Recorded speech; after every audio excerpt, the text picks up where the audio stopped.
The times your gutter just chooses to show itself is really surprising.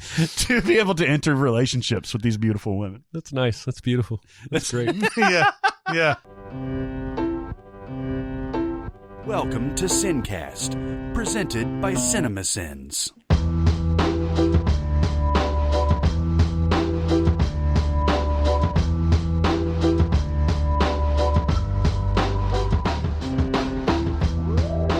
All right, everybody. Welcome to the SinCast. This is Chris Atkinson from Cinemasins, joined as always by the voice of Cinemasins, Jeremy Scott. Hi, Captain. Potato salad. There you go. That sounds like something I should know. It's a Seinfeld. Oh, okay. You're auditioning for the I rickshaw. was about to ask if that was down Periscope or something. And for music video sins, Barrett Share. Yo! I'll tell you what I want, what I really, really want. I heard that. I was shopping in like a shop and save in Green Bay, and that song was playing. It's the worst grocery store I've ever been in. But that song was Wannabe was playing, and there was a dude stocking shelves that was fucking working it, man. Yeah, he was like, there you go. Start your body down and ride it. I'm telling you, when you stock shelves for a living, this is a noble profession, but you jam out to music, man. That's the only saving grace you got. Usually you guys are upset about something, so go ahead and bitch. I feel like I'm taking crazy pills! I'm as mad as hell! You've never seen me very upset.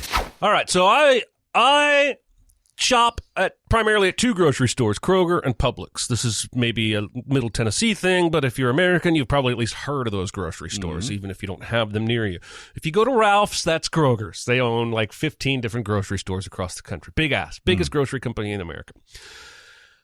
And they have this little Kroger Plus card, right? You're aware of this? Yeah. And if you swipe that card, you get the yellow sticker price, which is usually a discount from what the plebeian customers that don't have a Kroger Plus card pay. Mm-hmm. Now, Publix doesn't have anything like this. Publix is like, hey, we're more expensive, but we're going to be way more friendly to make up for it. Mm-hmm. But they don't do any of this bullshit about, swipe your card. What Kroger's really trying to do is learn more about you. Mm-hmm. This is common sense. Everyone's doing it now. Starbucks has an app. Dunkin' has an app. Everybody wants to know what you're buying, where you're going, and they then turn that data around in a bunch of different ways. Kroger doesn't sell it, but some places will sell that data to companies that can use it for advertising purposes, what have you. Kroger will send you coupons for the things you buy the most. The first time I ever got one of those in the mail, it freaked me the fuck out. Yeah. I was like, how do they know my favorite deodorant? That's disturbing. Yeah. Ostensibly, this is good for everyone. You get a little bit, you save a little money. Mm-hmm. You also get targeted coupons for things you're going to buy anyway. Yep. And they get a little bit of data to learn more about you. Now, make no mistake, the inside of a grocery store is the way it is for a very specific reason. Mm-hmm. Everything is where it is so that you will go through the store the route they want you to take. Everything is on the end cap it's on because it's supposed to draw your eye here. The products on the middle shelves are there for a reason. The products on the lower everything about the grocery store is informed by this shopping data. And this is inside knowledge. I did actually work for Kroger for a year, and yeah, this is definitely true. Kroger does everything with data, man. They time how long it takes each cashier to scan every item. Oh, shit. And they have a baseline time. So if it's a can of peas, it should be 1.1 seconds or what have you. And then every order that a cashier scans, the computer spits out a score for how fast they should have scanned it and how fast they did scan it. And then you're judged as an employee based on how close you get to your ring tender, which is the maximum. So Kroger loves data. So my wife, she loves the Kroger Plus card. She likes coupons. She likes saving money. Fine. Yeah. I don't like it because I don't want them knowing my shit. And I don't want them knowing that I'm in there at 8:30 in the morning buying 3 boxes of wine. This is my business. So when I go to the grocery with my wife, she will swipe the card. We save a little money. When I go by myself, I don't even have a Kroger Plus card. I don't have one on my key ring in my wallet. I just pay 1% extra. I'm not a special person, right? So a week and a half ago, I'm in Kroger, and I knew we were going to Hamilton. And I thought there was an outside chance we might valet park the car.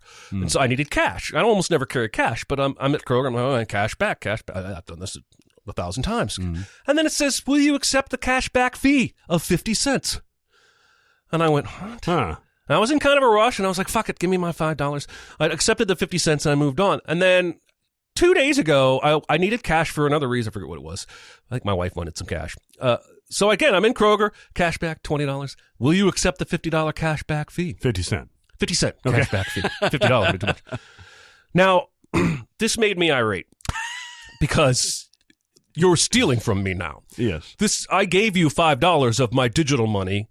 You give me $5 of real money, and there's no need for a fee. This is an even exchange here. Yeah. It's just like a gift card.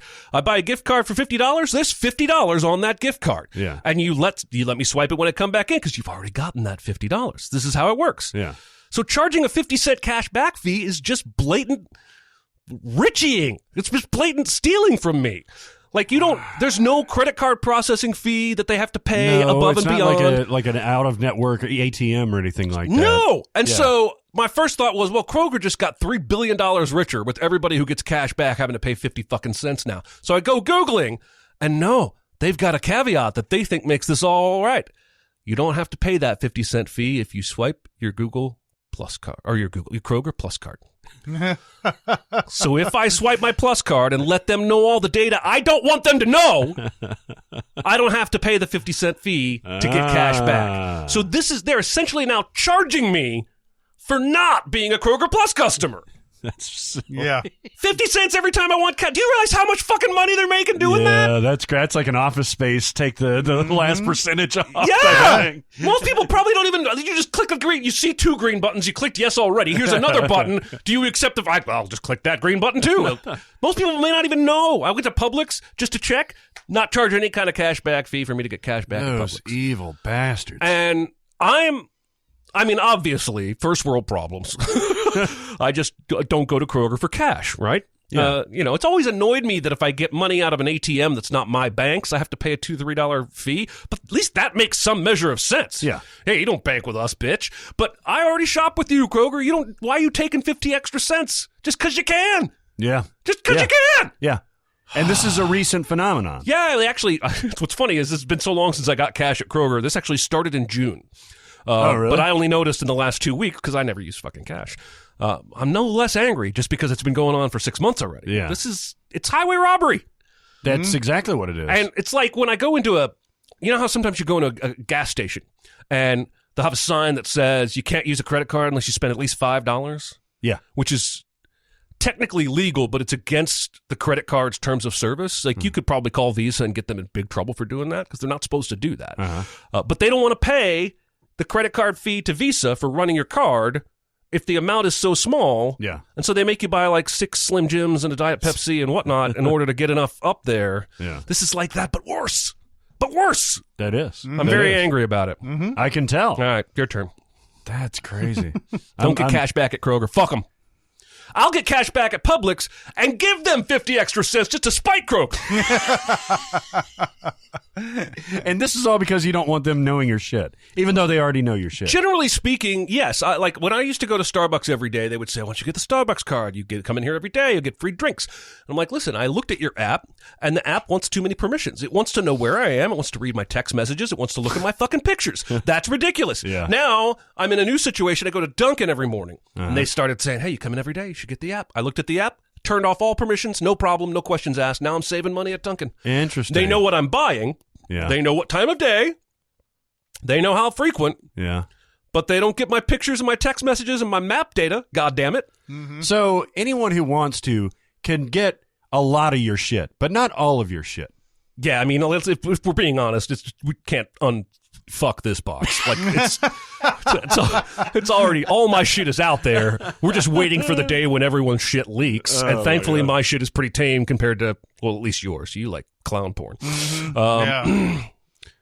Trying to think if I've ever seen any clown porn. I mean, okay, so I was top of my talking to, who was I talking to about this? Dicer. I was talking about, because he does not Amazon, Google Home. He has Google Home devices. Oh, yeah, he's plugged in. And I'm like, I don't want to do that.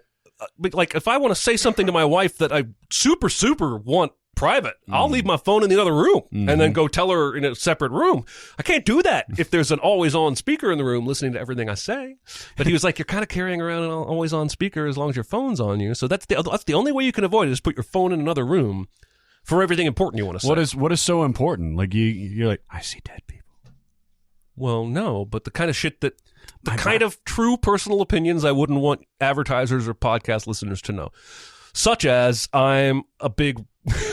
I almost called myself a bunch of names. No, I'm attracted to Ryan Reynolds. we don't get super political in our Sins videos. We don't get super political on the podcast. A couple times we got a little political, but not super. But I will say things to my wife that I don't ever want the internet to get their hands on. You know what I'm saying? Yeah, no, I got you. I'm paranoid about that stuff. Don't follow me. I don't want you to know my information. Yeah. But most of all, if I give you $5, give me $5. Yeah, not I got you. $4.50. I got you. Dicks. Yeah. I'll go next because you've got an actual movie specific thing. I got a big one. I got a small one.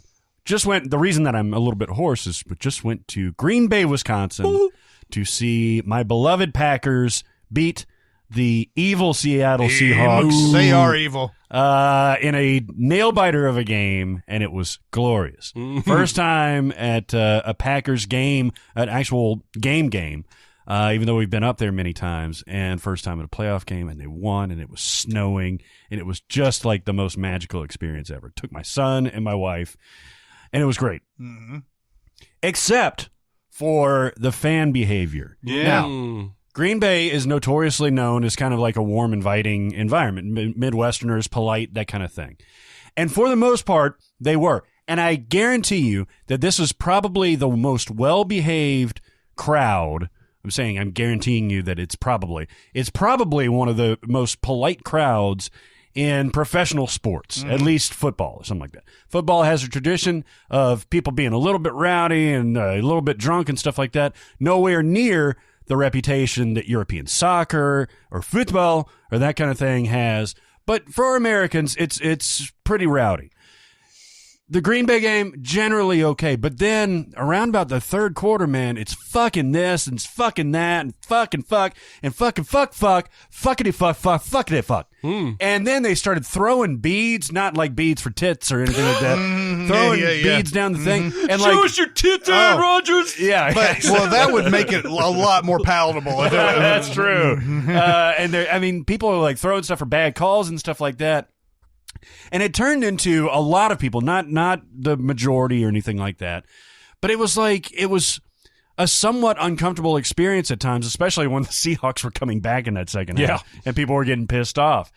And I just wondered, I was like, okay, alcohol obviously is the number one culprit for this.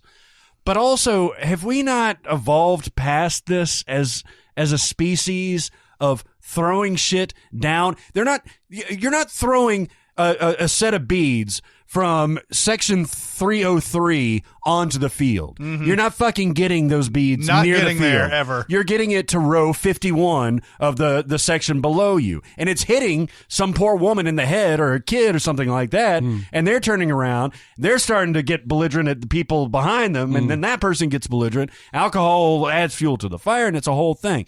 But, like, come on, guys. Like, let's watch an event. It's not only sporting events. It happens at concerts and shit like that. Like, when we're all together in concert to witness an event, let's behave ourselves. Even if you're a little bit tipsy. If you're tipsy, you should be happy that you're tipsy and that you're at an event and that you're amongst friends and stuff like that. Everybody else paid to be at that event. Let's all watch this together. It's like those two guys in Brokeback Mountain that are at the 4th of July thing that Heath Ledger beats the shit out of. Yeah. And when they're like walking through to their seats, those guys are like, "Oh, there's lots of good pussy here tonight." Yeah. Like, who does this? I know. I think people are just used to their home experience where they can just do all the things that they do. They throw stuff around. Yeah. I was watching the just before that New Orleans Vikings game that played. I was watching a bunch of reactions to the Stephon Diggs touchdown that happened a couple years ago. And there was a guy who had ripped his TV off the wall and threw it off the balcony. And that's insane. But think about the pent-up frustration that people have when they're at the game and things happen and it's out of their control. Yeah. they have the need to throw things, and they forget they're out in public, and that they forget that, yeah, they don't have the arm strength to throw something out onto, maybe, sometimes like, Predators game, they're throwing the fish out there. And they run down and they fucking throw it right over. But it's one of those where I just think that I think the same rule applies to movie theaters. People talking in the movie, like, oh, I do this at home all the time. Yep. They don't think about other people because, well, everybody else does that too, right? So why should they worry about if I'm talking or not? Yeah, and you know what? I'm certainly, if you've listened to an episode of this, I'm not a prude or anything like that. I have been nuts when watching football games too, at home mostly. I've probably in my earlier years been one of these guys that I'm talking about right now. And I'm not overly protective of my son's virgin ears or anything like that. He's 11. He's heard all the fucks and the shits and the curse words that he can. But guys, I mean, you recognize what's going on. If I see like a little girl in front of me, I'm going to cool it on the fucking this and fucking that. Maybe one will slip out, and I understand that. It is a football game. I understand that, but it's like, man, it was so over the top. I was like, God. Well, that's probably the one time at a sporting event that I regret the most. I still think about this all the time. You and I were at that Predators Penguins Stanley Cup final game. 0-0 all the way through it. And then former Predator Patrick Hornqvist scores this fucking ridiculous bullshit goal with like 2 minutes left. Yeah. And there was a kid behind us. Yeah. And the arena's like silent and just like, all of that pin up. And especially since there was a goal that was disallowed and all this other stuff. And I just remember going, Patrick fucking Hornqvist.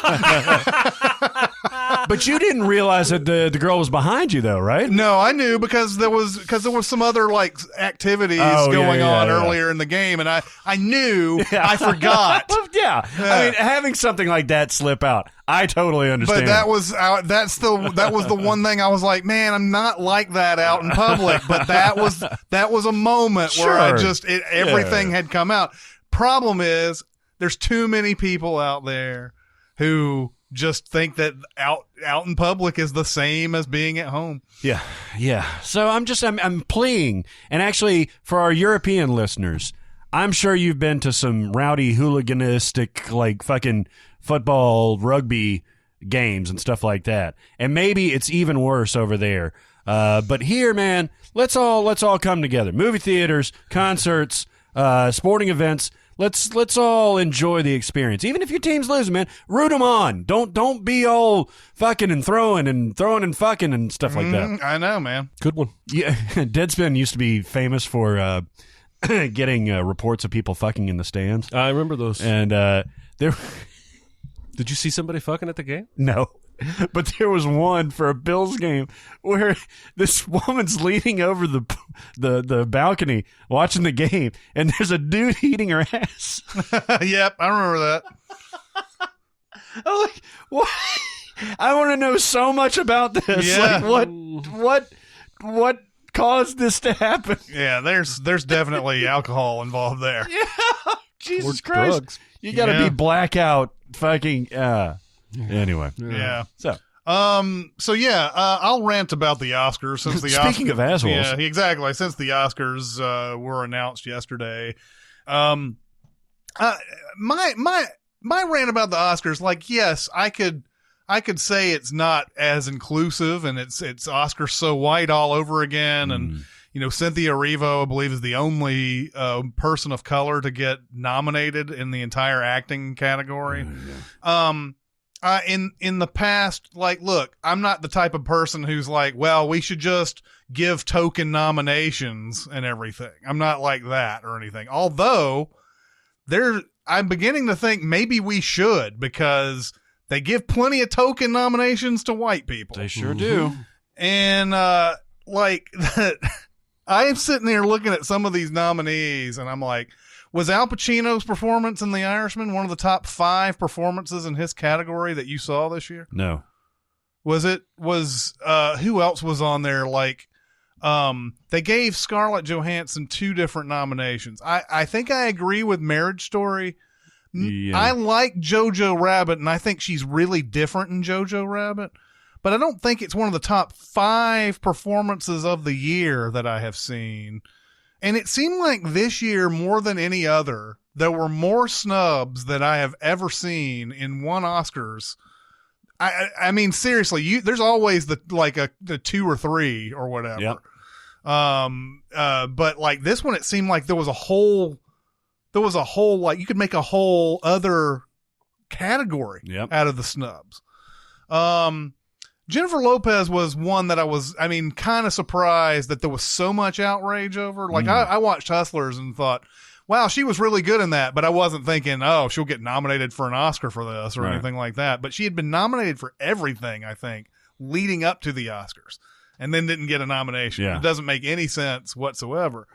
Lupita Nyong'o for Us. Yep. Probably the most difficult and most unbelievable performance of the year, not nominated. Yeah. Yeah. I'm not giving out token nominations here. This is somebody who should be in the fucking race. Yep. Do you think had it come out later? I mean, you can't really say that because Get Out came out around February, and it got all the Oscar love. Yeah, not all the Oscar love. But Get Out had the sort of the staying power, and it had critics who came. Yeah. The people were a little bit down on Us. Yeah. Even though I think for the most part people liked it. Yeah. But you can't deny how good she was in that. She was fantastic. Ana de Armas for Knives Out. Yep. That's another one that just it scratches my. Now, in 2016, I think we even commented on this in the SinCast. They started making new rules where they wanted to double the number of women and people of color by 2020. So here we are in 2020, and if their efforts have even increased it even a little bit, it hasn't shown up yet. No. Like you would supposedly see a couple of surprise nominations in there, but you're not. And I know that the process still takes some time. The way they did it, they're giving people entry into the academy, and you have to have a career from the past decade, and you have to renew it every 10 years. So some of these old people who have not been in any movies for the last 20 years or whatever aren't supposed to be able to vote, but we're still 4 years into that. So there's a lot of stuff, but it seems like to me that Hollywood as a whole, they haven't figured this out. Like the people who are currently voting, who all voted, we need to be more diverse. They're not doing that. They're not showing that. Yeah. When they're actually doing their voting. And look, there were some very strong contenders this year. A lot of good acting performances, but I could name you probably 5 or 6 acting performances that, you're giving them you're giving Al Pacino a token nomination. Yes. You're giving, I was actually shocked Robert De Niro didn't get nominated. I was like, That's true. I guess he'll get nominated too, because they're giving and it seems like everybody's stuck on certain movies. That's the other problem that I see. Mm-hmm. Joker got 11 nominations. Fuck that. Mm-hmm. Joker. I mean, Someone explain that when to me. When everybody watched Joker, did everybody go, wow, that is one of the best movies I have seen this year? People might have said that was good or even great. I don't know if I saw too many people who just said, this is fucking amazing. The only person that I knew of was Dave, who did the mini pod. Right. Well, and the film's director. And the film's director, that's for sure. But it got 11 nominations. The Irishman got 10 nominations. I believe The Irishman is the most token out of this entire group. Mm-hmm. Like Which everything means it'll got, win. like Joe Pesci, I can see him getting nominated. I thought that performance was really good because it's so different from stuff that he's done before, so understated. So I was fine with him getting nominated, but like everything else, like best picture, best screenplay, all this, I was like, we're just basically just wanting to give Martin Scorsese his due, even though he's got his due now. Yep. We just want to do this. These are all token nominations. So I I don't want to hear people say, well, we can't just give out token nominations, because that's what we're giving to white people all the time. Yeah. Because they've been like sitting here. They've got some legendary career. We have to give them, like, that's why Meryl Streep's been nominated 8 million times. Because she's Meryl Streep. Yeah. Yeah. She It's gets they feel like if we don't nominate her, we're putting a mark on her record. Yeah. Even though Florence Foster Jenkins was aces. Yeah.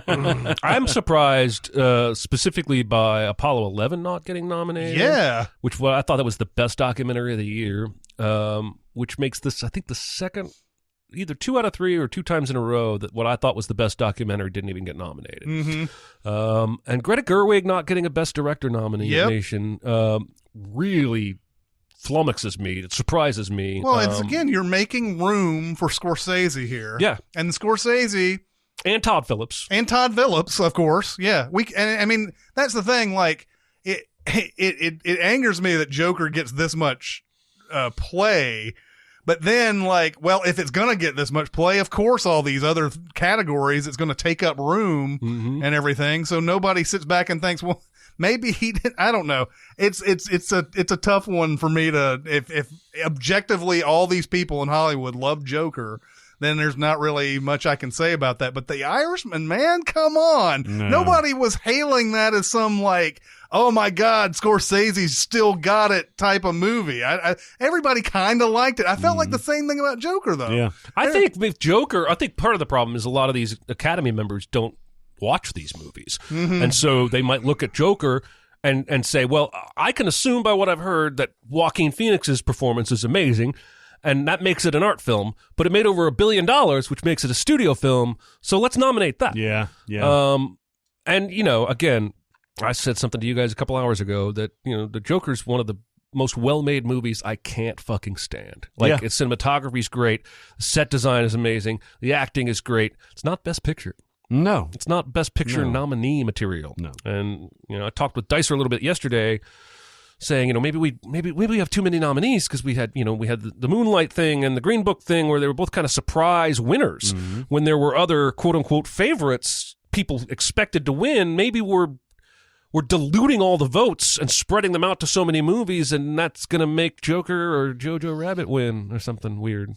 Well, Jojo Rabbit would be a pleasant surprise, I would think. Well, I don't think any of the movies nominated for Best Picture are bad, right? Well, you mean because Joker is a well-made movie that I you don't like. Yeah. But I don't like Green Book. When I finally saw Green Book a few weeks ago, I was like, that was exactly what I expected. There was nothing groundbreaking about this movie. It should never have won Best Picture, but it did. I don't know if there's a movie like that in this group of nominees, but my point is 1917's probably going to split votes with Marriage Stories, probably going to split votes with, you know, Irishman, and then we're going to have some kind of winner that nobody really wants to win. Yeah. Seems to be the trend recently. And the weirdness that, you know, Parasite does get a lot of love and everything, but they don't want to nominate the actors that are in it. And there are at least 2 performances in Parasite that could have gotten nominated. Absolutely. But I think there's this whole idea, for some reason, they discount these performances for some reason. Because they're not in English. Because they're not in English, and I don't get it. If you're that much in love with Parasite, then you should have noticed that there were great acting. There's great performances in that movie. So I've always tried to come up with ways to make the Oscars better. The problem is they'll never do it because of some weird hang-up that they have about certain things. The Oscars expanded the Best Picture category a few years ago because everybody started crying about The Dark Knight not getting nominated. They should definitely expand the acting categories. Sure. And I know this makes the telecast longer. I don't understand why they can't start this show an hour earlier. And do the tech awards. Do all the tech awards. Do all the awards that people, the general public, by and large, don't care about. And I'm sorry to tell that to people and say that some people don't care about your documentary short and all of that. But and they can watch it. If they started an hour early, It's on network TV. Started an hour. I know it's in California. I know it would start around 4 o'clock or whatever, yeah. but who cares? Yeah. It's 1 hour. Yeah. And you can put all of these categories in there, and then you do your normal telecast without all the other stuff that takes up so much time. Mm-hmm.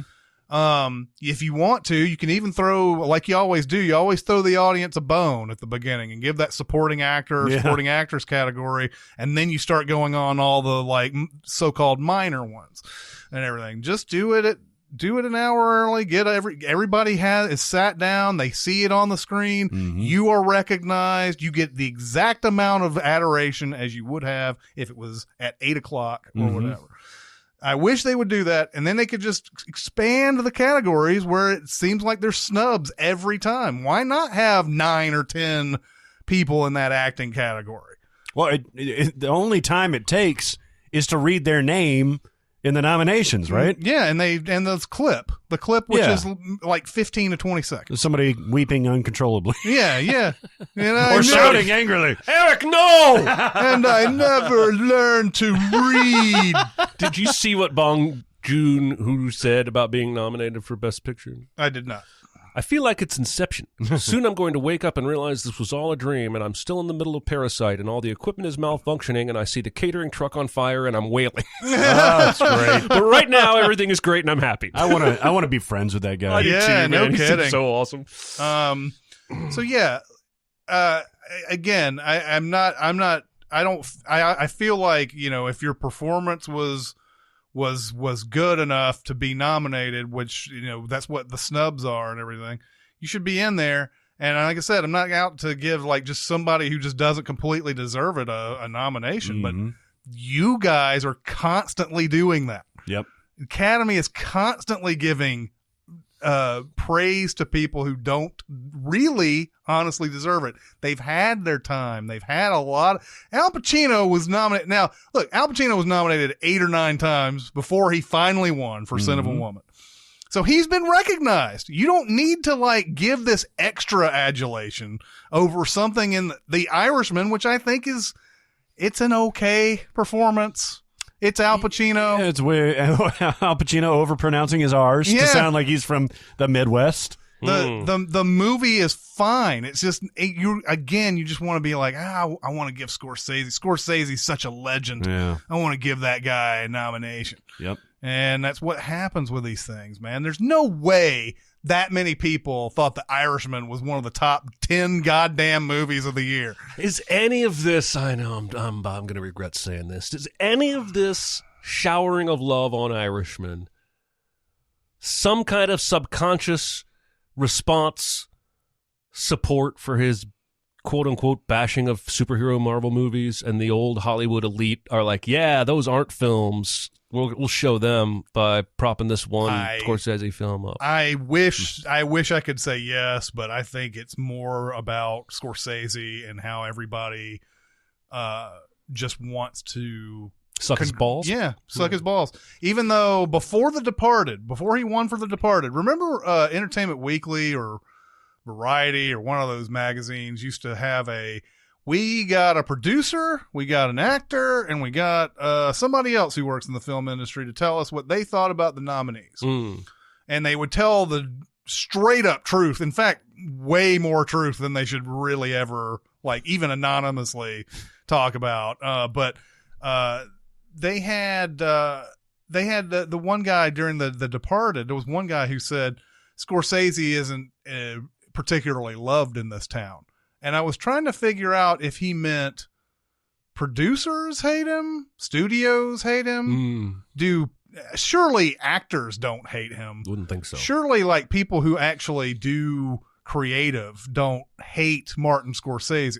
Maybe the studios do and people above him hate him. But I didn't understand where that was coming from.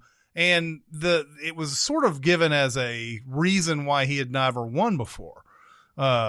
Because he had this great body of work where he lost to Robert Redford, when Ordinary People was Best Picture, and he lost to Kevin Costner when Dances with Wolves came out, and all these times where some masterpieces he made just somehow got beat by an actor doing a directing job. But I didn't understand that and everything. But he constantly gets nominated. He has received adulation that he doesn't need it for this. I suppose if he didn't get nominated, there would be people saying he got snubbed. But I feel like if you put somebody else in his place, you would have been like, well, I don't know. Greta Gerwig did such a great job with Little Women. I don't know if I can push her out just to put Scorsese in. Yeah. And that's what they're doing. They're trying to give these people, man, I just want to make sure that you know that you're adored, man. Yeah. Yep. Fuck them. So, anyway. Fuck them. Are you ever going to be on board? I don't think, Chris, you are. Are you ever going to be on board with saying fuck the Oscars? Like, I'm not even interested anymore? Because I'm seeing... I could see it happening. There's always that contingent after the nominations because somebody didn't like the nominations or whatever. Oscars So White was one of these things. On Twitter, I'm done with the Oscars. I'm done forever. And I'm sure some of these people are actually following through for it. Do you think that would ever happen for you? It's going to take more than where we're at now because I like seeing fine art recognized. Mm-hmm. And this is still, as fucked up as the Oscars are, this is the pinnacle of film awards. And I like the idea of the Critics' Choice Awards eventually supplanting it. But I don't know that I would ever stop watching the premier awards event of the season. Even if they get a bunch wrong, it still counts, man. It still matters. And you know, it still matters to you. I obviously it still matters overall, but it still matters to you. Well, I would, I don't know if it matters that much to me anymore. Yeah. It still matters to the industry. It still impacts in very direct ways the kinds of movies that will be made in the next 2-3 years and who will make them and who will be in them. And, you know, I like to also be in the know. It'd be harder to make jokes on Cinemasins if we didn't know who the best picture winner was. That's true, yeah. Yeah. The other part of all this, you know, we briefly mentioned Ana de Armas and everything, but Knives Out itself was only nominated for the screenplay. Yep. That's insane. And he should have been nominated before Scorsese.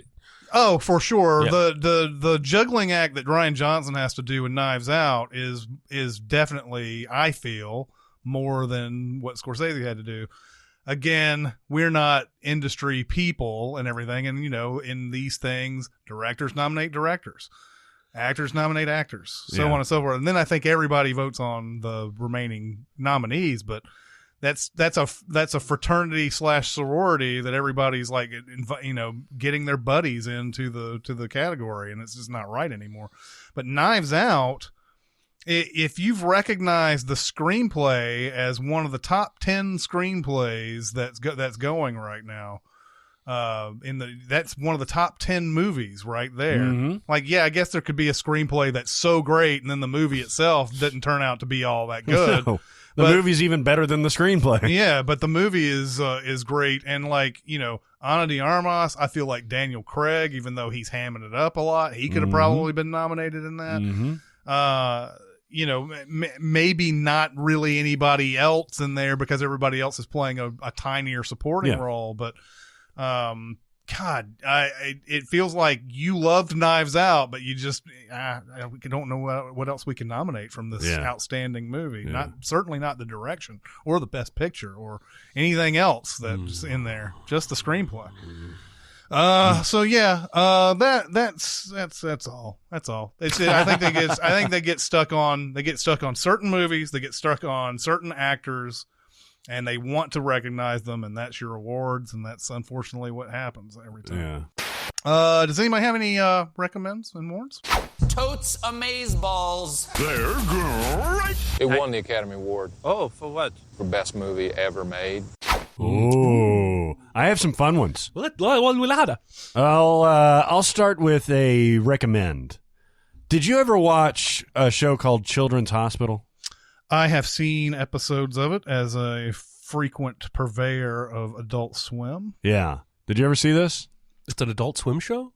Yeah, it's an Adult Swim show. It's Paul Scheer. It's Ken Marino. Yeah, Ken Marino, and it's Rob Corddry. Rob Corddry. Rob Hubble is the main guy. Yeah, who used to be a Daily Show guy. Yeah. And Aaron Hayes. Aaron Hayes, yes. Yeah. And is Malin Ackerman on that? Okay, yes. I have never been like a frequent conveyor or purveyor or whatever it is of Children's Hospital. Mm-hmm. Every time I've watched it, I've laughed my ass off, though. Paul Scheer plays this pediatrician that has like blood stains on his scrubs constantly, and he's got a mask and everything. But the comedy, this is very Wet Hot American Summer. This is very David Wayne. And Jeremy, I think you would actually like it a lot. It's very absurdist humor. It's very witty wordplay. And so Netflix just released a show called Medical Police. And Medical Police is basically taking the characters from Children's Hospital, and they're doctors, and they're giving them guns, and they're making them police members. And so that's the conceit, is that they're working at Children's Hospital. And, the main woman, Erin Hayes, she's like, well, maybe I could dream larger. And then she starts stumbling into this scary virus that may be spreading. And she wants to know the source of it. And she goes to the CDC, and she gets involved in this big plot. And all of a sudden, she's in the medical police. And she's got a gun, and she's going to do all this stuff. It's fucking hilarious. I love it. I've seen one episode of this. I was running through Netflix one night, and I was like, oh, this looks insane and stupid. Yeah. So I pressed play on it, and then I suddenly realized, oh my God, this is a Children's Hospital spinoff. They tell you right off the bat, too. Yeah. But yeah, I was like, this is fun. Did you like that? Yeah. Oh my God. Because there's the great conceit of Wet Hot American Summer is that some of it is grounded in reality, where you can watch it as a traditional movie. And then they throw in stuff like the going into town sequence, where like they get drunk and they start smoking doobies, and then they end up injecting themselves with heroin, and then they come back and everything's fine again. And this is like this. Like, there are elements of a real story being told here. And then, they'll cut to a sequence of her asking for a ride to the CDC, and it'll be like, no. Hey, you just asked me that already. And then Malin Ackerman cuts to her, and she's like, fuck you. It's stuff like that just like this complete out of the blue humor. I am down with it. Is it only on Adult Swim? Well, it's on Netflix. This is on Netflix. This is a spinoff of Children's Hospital. Okay. Then I think it's only on Netflix. Okay. Well, I can watch that. I have Netflix. Yeah. I think you would like that. This is David Wayne in this mode is like perfect entertainment for me. Like it's hilarious. Rob Hubble actually is really fucking hilarious as a surgeon. He's a brain surgeon actually, and he starts off with the scene where he's like, "Boy, I'm so good. Look, I'm not even looking. Oh, that's and then he has to go somewhere, and he's like, "All right, grab bag," and he throws the utensils up. He's like, "Who wants it?" And they race in trying to save this girl. Awesome. Anyway, it's a big recommend. By the way, I said I was a purveyor of Adult Swim, but that's a person who supplies or provides things to something. So that was the wrong usage. But I did it too. I think you knew what I meant in my context, that I watch Adult Swim. Yes. Anyway, but I just wanted to make that clear. I think I said conveyor and purveyor, and I don't think either. Either one of them works. There's surveyor. Yeah. I'm a surveyor. I'm a pervert. Yeah. Are we going to do one round or more, 2 rounds of recommends and Let's do 2. Because I have to choose carefully if we're only doing one. I saw a movie the other day. Do you mind if I go next? Go for it. I just jumped in front of you. You're good. Called The Other Woman. Now, this movie, if you Google it, you're going to get Kate Upton and Cameron Diaz. Yeah. Is that an Adam Sandler movie? No, I was thinking of some other Adam Sandler. No, but Apatow's wife is in it too. Yeah, Leslie Mann, and Yeah. that's the one where the Kate Upton steals somebody's boyfriend. And then they go. It's like the first it's Wives Nikolai Club or something. Coster-Waldau. is the guy. Yeah. All right, so that is not this movie. Okay. This Other Woman movie is Natalie Portman and Lisa Kudrow, primarily. Okay. This movie should have never been made. I'm going to tell you my experience. I flip over. It's 10 minutes into the movie. I missed the opening. Might be important. Doubt it. And it's Natalie Portman and this little 9-year-old kid at a table, and she's his stepmom. And he says, my buddy, his dad sells stuff on eBay to make money. And we had that baby that died. Why don't we sell her crib on eBay to make money? So that's how I found out that Natalie Portman and her husband had a baby that died 3 days after it was born. Because this older child was like, why don't we sell that dead baby stuff? Which is pretty insensitive. Yeah. Now, the movie unfolds in this weird back and forth kind of, it's almost Prestige-like in how it hops around time. But best I can figure, Lisa Kudrow was married to dude. I'm just going to call him dude. I don't know the actor's name. I don't remember the character's name. And they had this little boy, William. And then Natalie Portman came to work with dude. And they had an affair, broke up the marriage, and got married themselves, got pregnant, and the baby died 3 days later. Okay. Now, Lisa Kudrow is a straight-up hellfire bitch in this movie. Everything she does is evil. She teaches the William, 9-year-old kid, that the dead baby was never really a person under Jewish law because it wasn't alive long enough to actually qualify Bible-wise as a person. She does that because she knows the little boy is going to say those words bluntly to Natalie Portman, who lost a baby, and she just wants to twist the knife. Oh, God. That's this movie in a nutshell. It's just everybody fighting and screaming and yelling, and nobody likes anybody. And, you find out towards the end, Natalie Portman says to her husband, "Oh, our baby didn't die at 3 years old. I smothered her, and I just never told you." Jesus. And I told you I found her in the bassinet when really I fell asleep with her in my arms and smothered her. And they break up, and at this point, you're like, is anything good going to happen to any of these people? Her dad, she's mad at her dad, because Natalie Portman is, because he cheated on mom with a $1,000 a night Russian stripper. She tells everybody this. She tells everybody this, loud, screaming, in Central Park at an event for people who lost babies to SIDS. So there's hundreds of people around, and she's screaming this. The little boy finds out his grandpa's a dickhead. Everything is awful. Like, I used to joke about the movie My Life being the most depressing, unnecessary to make movie ever. That has been supplanted by this shit. And then, in the very end, Lisa Kudrow calls Natalie Portman and says, "Come to my office." And Natalie Portman doesn't want to do this. This woman is a bitch. She's been nothing but nasty to her. But she goes. And Lisa Kudrow twists the knife a few more times. Says some things about her being a bad parent. She doesn't care about the little boy, William, yada, yada. Then she drops the bombshell. I consulted with my friend, who's a court testifying babyologist, looked at the autopsy and said, "There's no way you smothered your baby. Your baby died of SIDS. You didn't kill your baby." And then Natalie Portman bursts into tears. And then everything's better. She gets back together with a dude. Now, Lisa Kudrow has a baby, and everybody's happy. Everybody loves everything. What a weird, happy ending. The entire time I'm watching this movie, I'm just like, why would you make this? Why would you make this movie? Why would you even... Like Sucker Punch, I said this about, too, right? Like, why? Mm-hmm. This is a movie about girls being horrifically abused in some kind of, like, medical...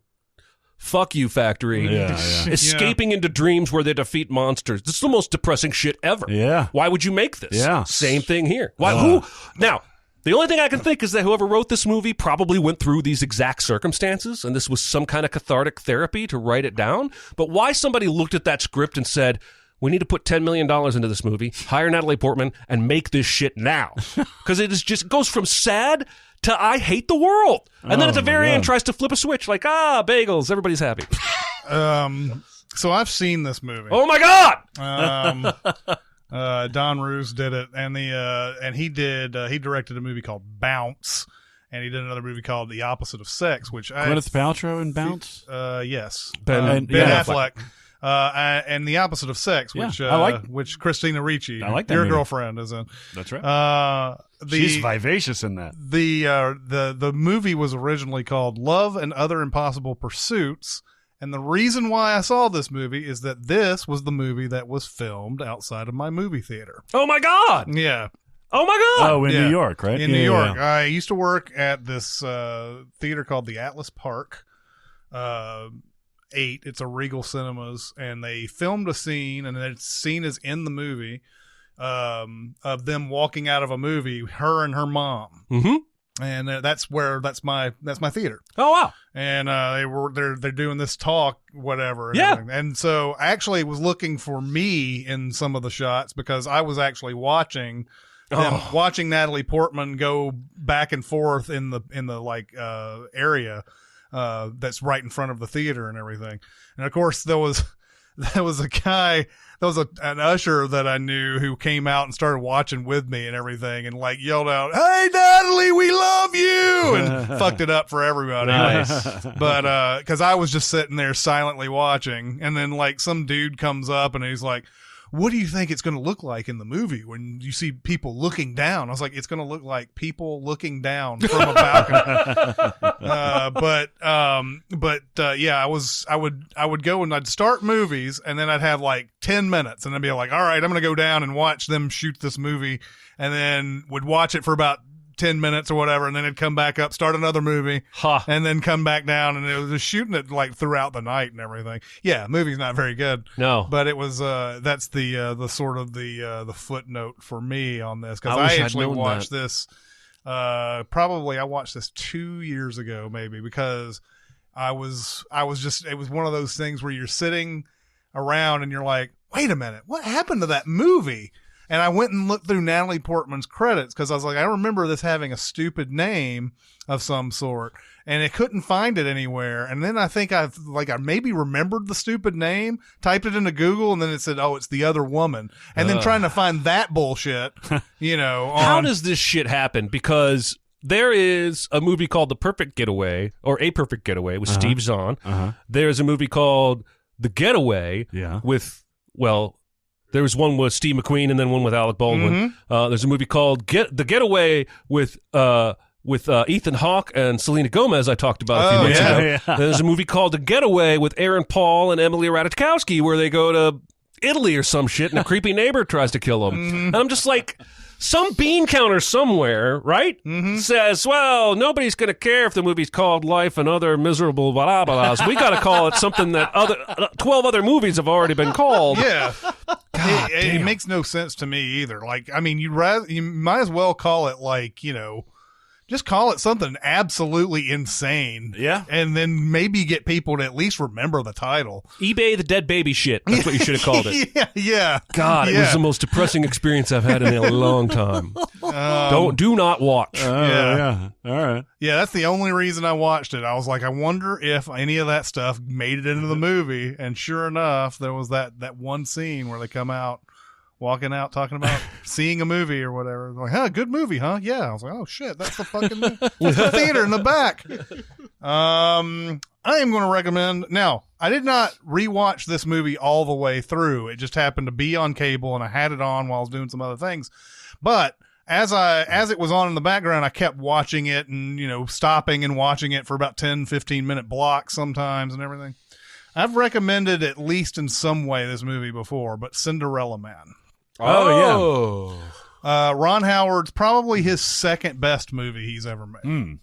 And I am actually very surprised at how high on the IMDb this thing is too. It's an 8.0. Huh. Wow. I know it's another boxing movie. I know that sounds boring to some people, because how much can you do with boxing movies? But this is one that's very performance driven. The boxing itself is pretty good too. Huh. But Russell Crowe, I had sort of forgotten this Russell Crowe that's in this movie. This guy who's really going after it in his roles and everything. Like, cause now when you see Russell Crowe, he really is kind of just like, he's just kind of there. He's skating on his reputation. It doesn't really feel even like in The Nice Guys, like he's great in that, but he's not. he's trying. just playing 70s gruff Russell Crowe. Yeah. This is Russel Crowe, like at his fittest. He's playing James Braddock. This is a biopic. Yeah. They talk about it in the quiz show. They do. And if there was any reason, like, I would recommend that'd be an odd recommend for Jeremy if he hasn't seen Cinderella Man. Have you seen I have. Yeah, I saw when it came out.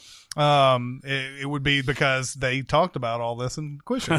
But the whole thing is leading up to Braddock is this fighter that, he's not really getting much of a chance, but Paul Giamatti plays. This is his only Oscar nomination. Paul Giamatti, and he's fucking fantastic in this. In fact, I was so used to him not being nominated that for a minute I was sitting there watching it going, I can't believe he didn't get nominated for this shit. But Paul Giamatti's great, and Paul Giamatti is basically his promoter / ring man guy, and he's trying to get him to a title bout with Max Baer, who is played by Craig Bierko. And Wow. That's the buffest he's ever been. that too. is definitely the buffest Craig Bierko's ever been. The 13th floor is Craig Bierko. I was thinking Long Kiss Goodnight. Craig Bierko. Exactly. Long Kiss Goodnight, Craig Bierko. But Fear and Loathing in Las Vegas. yes, exactly. Craig Bierko. Exactly. The whole fight that's coming up has this sort of it has I don't know, I guess a pall over it, because Bear has actually been known to kill people in the ring. He's got such a vicious punch and everything. And there's even a point where Bruce McGill, who I guess is playing the Don King in this, Bruce McGill and whoever the famous promoter was back in this day, shows him a clip of Bear like fighting this guy, and he's like, and it shows Bear like giving just a vicious punch to this one dude. He's like, well, now this guy was able to stand up through that. He was a really tough fighter, this guy who's fighting Bear. And he's like, then the second one killed him instantly. And so the whole thing after that is Braddock's going to basically say, look, I know what I'm signing up for. This is boxing. You're trying to tell me that boxing's a dangerous sport is what this is. And of course it's leading up to this fantastic fight with him and Bear. This was a big highlight of 2005. Oh, yeah. This movie was great. It didn't make that much money. I think it did a decent amount, but it didn't make nearly what it should have been. Should have also been showered with more nominations and things like that, because it was an extremely good movie. It's also, I don't know why this stuck out to me so much when I saw it, and it's probably just lack of exposure, but the way it portrays the Great Depression-like conditions that his family is living under, because I got a bunch of kids, and they're living in this like shack that has cracks in the walls, and then all the kids are sharing the same wood beam for a bed, and just I remember coming out of it going, wow, those conditions sucked balls. Yeah, and the fight itself is great, because they keep going, like, you know, they have to go and show what his wife is played by Renee Zellweger in this, who has just gotten nominated for Judy. She's great in this. Just watching her as she's really worried about this fight, but she has to listen to it on a radio. Oh, yeah. You know, and every punch you can tell in her face, like, that could be the punch. That could be the punch. Yeah. And then all of her kids, like, I think they're supposed to be in bed, but I believe she knows how big of a fight this is, and they're all in this basement listening to it on the radio, and they're just all nobody's going like crazy, like, yeah, or anything like that. They're all I hope Dad survives this. Wow. I hope Dad survives this. Yeah, high recommend. Spoiler alert, Mm-hmm. he survives this. Yay! Yes. All right, guys, it's time to talk about BetterHelp. Yes, BetterHelp. First off, before we do anything, I want to correct the record on the last time that we talked about this service in the context of suicide prevention. Suicide rates, it was pointed out to us, and we confirmed, suicide rates do not climb around the holidays, at least in the U.S. They actually are towards their lowest. They're the lowest around November and December. This is a myth that has been perpetuated multiple times, and we accidentally contributed to it. We want to apologize for that. We corrected ourselves and want to do so here. Having said that, the spirit in which we're talking about mental illness is still present. We're still going to keep on with spreading awareness of the available treatments that are out there. Obviously, if you live in a populated city or something like that, you probably have access to multiple types of mental health counseling and things like that. But if you don't, or if you're having trouble finding that, or if you want something different, there's a service called BetterHelp.com, which is an online counseling service with thousands and thousands of licensed therapists that you can connect with via your home computer and go to it and get all sorts of services for anxiety, for anger, for stress, for depression, for addiction. They even have LGBTQIA specific counselors.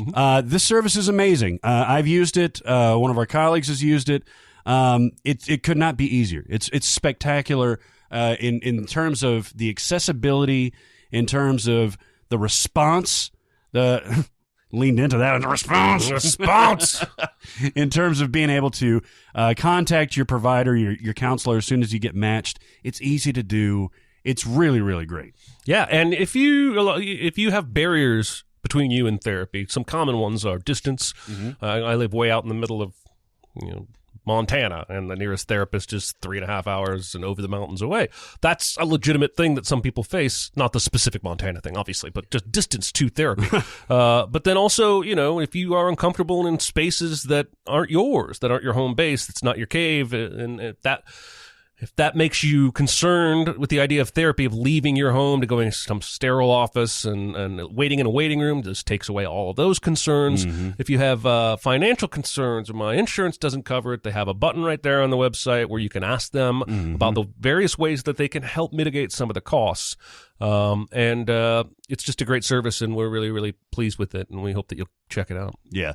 I was literally listening to an NPR report about a week ago that mentioned this one mental health provider out in Minnesota, in a rural place in Minnesota, that he saw everything and he saw all the illnesses. And he was a specialist back before he retired. He actually retired to do this. And he's got a nurse that basically triple books him so that if there is a rare cancellation, somebody slides into that. Oh, wow. And he's having to cover all of these different illnesses. This is schizophrenia from minor depression. Like there's a big chasm there. This is a situation in which those residents should try this service. Yeah. Because it's so convenient. How everything is within a counseling room. You can text your counselor. You can talk to him. You can video chat. You can audio chat. There's a ton of things that you can do. So go to BetterHelp.com/SinCast, and you'll get 10% off your first month. It is not nothing.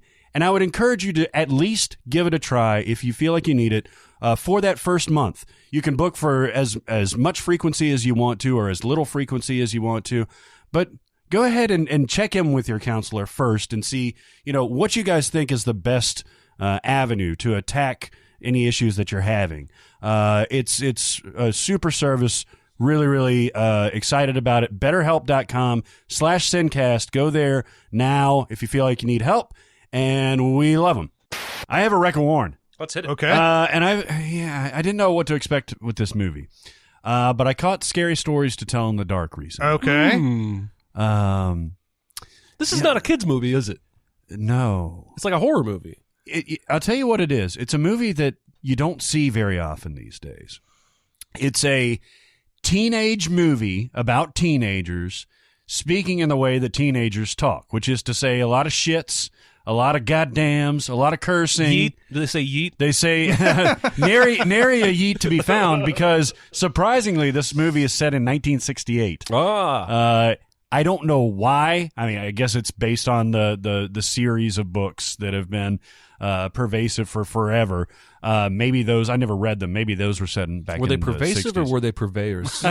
They were pervasive Either way. purveyors. Yeah, either way. But yeah, it's based on a very popular book series from Alvin Schwartz. And I didn't know what to expect about this. I didn't hear really anything about it when it came out. Like, the best I heard was, yeah, all right, not bad. So I watched it, and it's good. It's mostly good.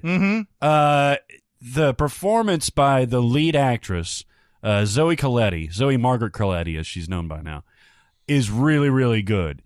She is, you could tell, a very, very good actress.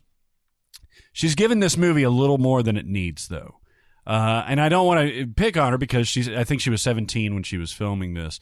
And she's very, very good. I'm interested to see, she could have a very Sophia Lillis type of career. They're both redheads. They're both precocious. They're both very talented, that kind of thing. But she anchors the movie.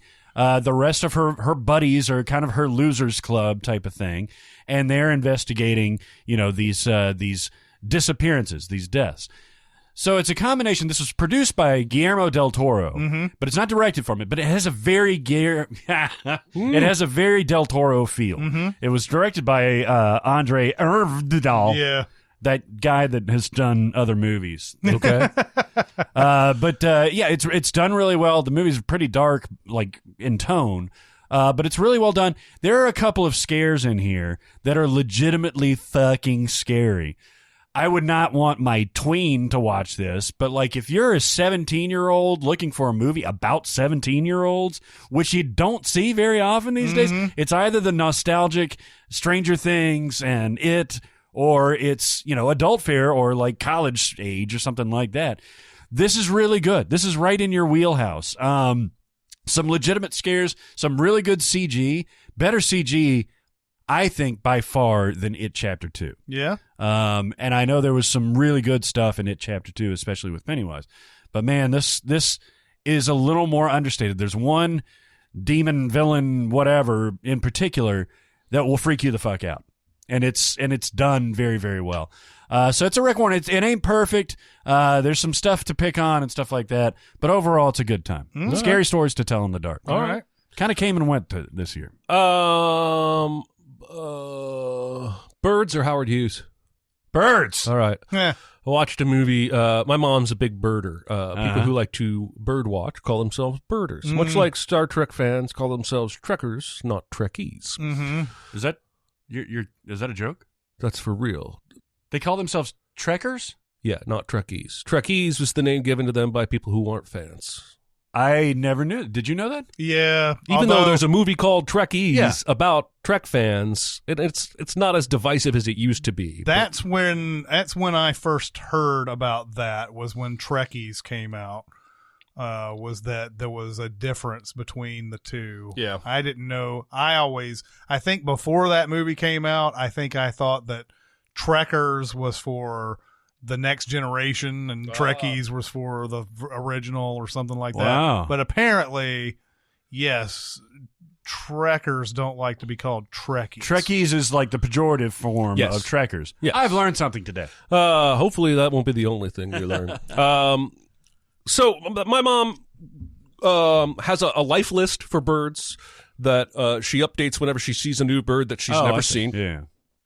She's excellent at spotting birds. She came for Thanksgiving, and I'd been living in that house for a good while, and she was spotting birds that I didn't know we had on the property. You're eating onions, you're spotting dimes.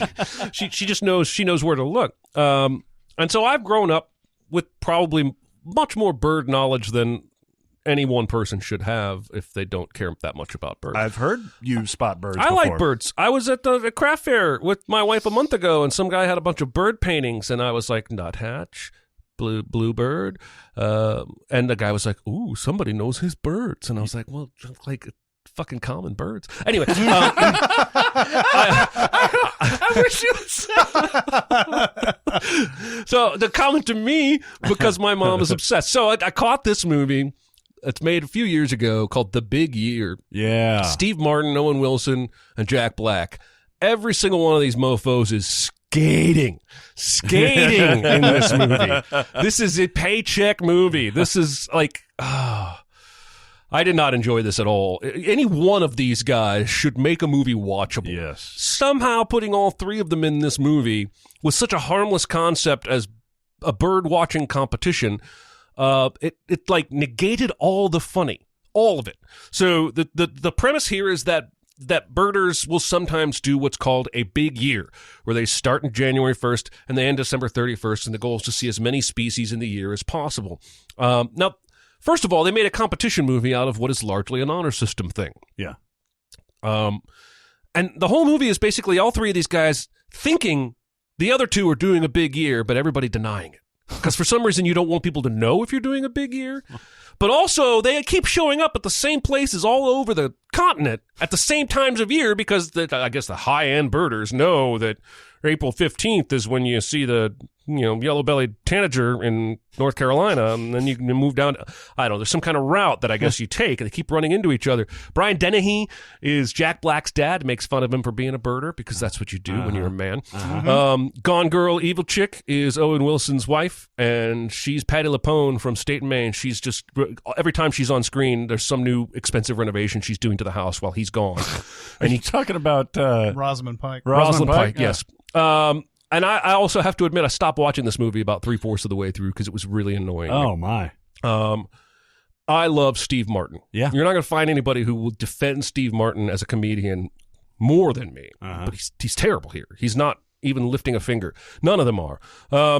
This is Cheaper by the Dozen 2 Steve Martin. Yes. Or Pink Panther 2 Steve Martin. Yeah. So that's a warn. I would not watch this movie. Don't be sucked in by the three leads who are all genuinely funny people.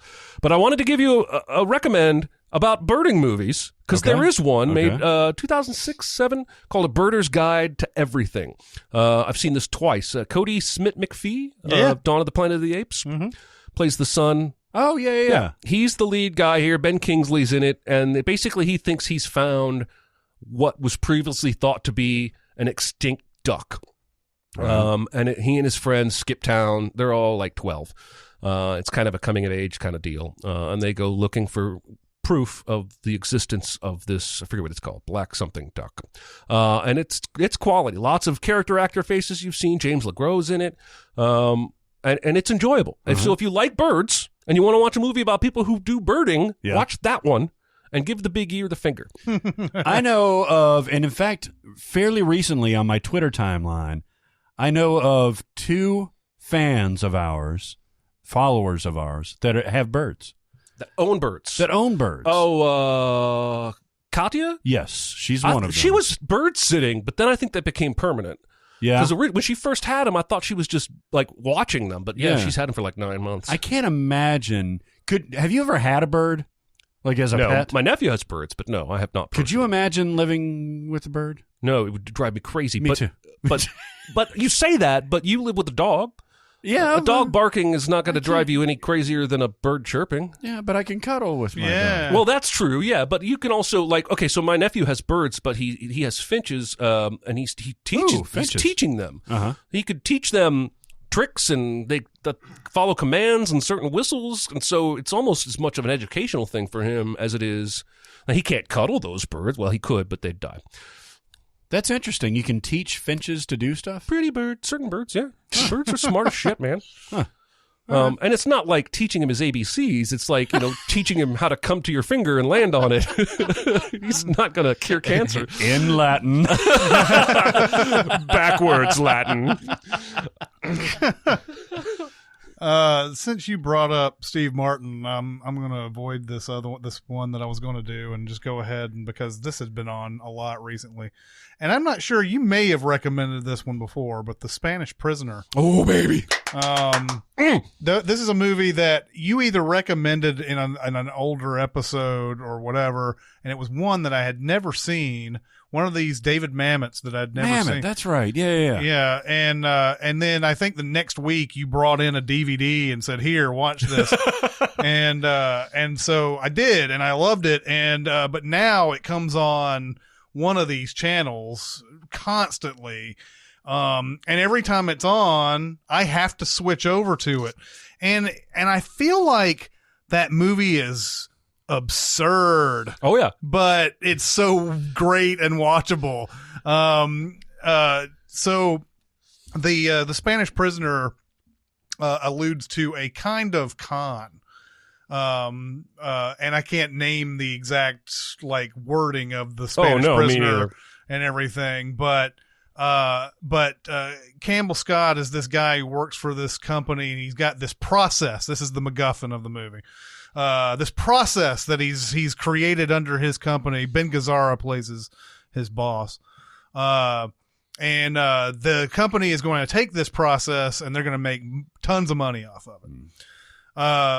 Campbell Scott goes down to some Aruba, someplace country, whatever, and runs into Steve Martin. Steve Martin is coming off of this biplane on the sea or something, and they strike up a conversation somehow, and then as they start sort of building up a friendship, Steve Martin starts saying, "Well, if you have something important for your company, then the company is probably going to try to do everything they can do to screw you out of this. And you should be careful, and you should get your own lawyer. You shouldn't deal with their lawyer and all this. The company's lawyer is played by Jonathan Katz. Oh, really? Yeah. Huh. God, I can't remember seeing him in a movie before. Yeah, and when you see him, you're like, whoa, whoa! They actually put him in, and his voice is unmistakable. But he goes through a lot of this stuff, and then Steve Martin says, "Well, I'll contact somebody for the FBI for you." Like later on, when he believes that someone is going to steal this process from him and everything. And so all these people come. Ed O'Neill plays an FBI agent in this. They're going to jail soon. Felicity Huffman. Yeah. Oh, she already went to jail. Yeah. Oh, she's already out. Yeah. Went to jail recently. Yeah. And I think Felicity. It's an interesting thing because I believe Mamet and William H. Macy are friends, and I believe Macy and Huffman were married back then. So. That's the reason, there's all that connection. She's in there. And Rebecca Pidgeon, who is David Mamet's wife and is in everything that's been coming out the last 20 years, plays a love interest to Campbell Scott in this thing. And she's the one that seems to have all the seems to ground him and everything during this thing. When he takes it to the FBI and they're trying to figure out if somebody's going to steal this process, he has to bring the process with him, and he has to you actually have to bring the process with you and all that. And I'm leaving some things out of here because there should be some things that you should watch on your own and everything. There's some really interesting things, but he gives the process to Ed O'Neill, this FBI guy, and he's supposed to wait for whoever's supposed to be stealing this. And then he waits, and he waits, and he waits, and nobody shows up. And the one thing that he was given to hold on to, the process during this whole thing, isn't the process anymore. It's a bunch of blank pages. It's been stolen, and now he's got to figure out what happened. Oh, it is absurd. But if you take the idea that this process, as they put forth in the movie, is potentially worth billions of dollars, if not trillions of dollars, you could see somebody getting this elaborate in an attempt to steal it. Yeah. And Steve Martin is this is Mamet, basically, but it's such an old Hollywood way of talking. Like, he comes off the biplane, Campbell Scott has just taken a picture with a disposable camera, and Steve Martin walks right up to him and says, "I'll give you $1,000 for that camera." And Campbell Scott goes, "Well, why don't you just take the camera? Why don't I give it to you? You don't have to pay for it." And they're talking like they know each other, and this is their first meeting. But everything that everybody except Campbell Scott says should be taken with a grain of salt as you try and see how this all unravels. And I can't wait to see this. I know that you've recommended it before, but for whatever reason, I've just not pulled the trigger on it. But well, I probably didn't sell it as well as he did. What's interesting is that in college, or just after college, Josh and I went on a Mamet kick, and there's an early Mamet movie called The Water Engine, starring William H. Macy. I think it was straight to HBO or straight to TV, and it's about a guy in the I just said it. The 1920s, 30s, the Great Depression, who has invented an engine that runs on water, and all the different people who try and steal it from him and take it from him and trick him out of it. It's a very similar theme to Spanish Prisoner. But yeah, nothing you see in Spanish Prisoner is what you're actually seeing until the end, and you see it all, and it's fantastic. And the sort of the way that Campbell Scott is brought into this is brilliant when you come back. I mean, again, it's absurd, but it's also brilliant when you think about all the different things that happen where he has been lulled into this sort of trust. There are things that I think I feel like certain con artists wouldn't want to do, or if you're an aspiring con artist, and I tell everybody who's listening, please don't be a con artist. But there are things that are in this con that you would never expect a con artist to do. Yeah, he gets mad at him. Yeah, he gets mad at him at one point, and there's a whole thing about Campbell Scott. Steve Martin gives Campbell Scott this book to give to his sister. And Campbell Scott goes to this woman's like hotel or apartment or whatever, and says, and leaves the book for her to get at some point. And then Campbell Scott thinks, oh, we're going to have lunch tomorrow and all this. And he goes up to meet Steve Martin, who's trying to buy this car that only rich people can buy. Yeah.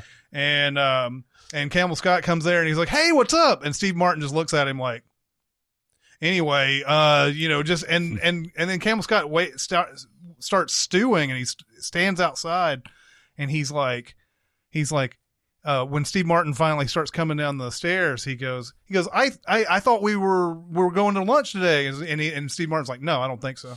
And yeah, he's like, I thought you said you were going to deliver that book to my sister, and he was like, well, the doorman wouldn't let me, but they have like a fight. Huh. But Steve Martin is trying to con this guy. And like Chris is saying, you would think a con man wouldn't do these things, but it's also part of what lulls Campbell Scott's character into believing this story, is that there's a little friction in the beginning. Yeah. Interesting. Yeah, and there's a whole argument about like you were supposed to personally deliver the book. No, you said just make sure she gets the book. And like, no, I'm sure I didn't say that. And then Martin comes back later and says, you were right. I was very wrong to say that about you.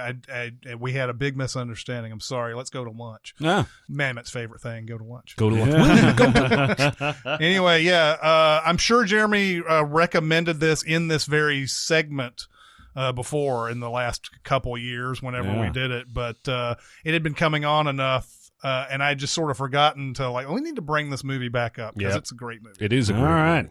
The lesson is, if Steve Martin is a con artist in your movie, it's going to be a good movie. But if he's a bird watcher, it's not. Yep, that's correct. There's probably a movie out there where he's a bird watcher and a con artist. And that movie's totally mediocre. Yeah. It cancels each other out. We are going to revisit a topic we've done, I think, twice before. Yep. Called The Heart of the Movie. We've got heart. You got heart, kid. That thing in my chest.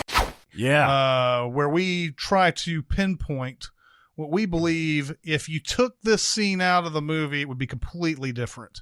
And it is the heart and soul of the movie. I've been trying to get back. And not always, in fact, most times, not the most famous scene or like the most, obvious scene. Correct. Right?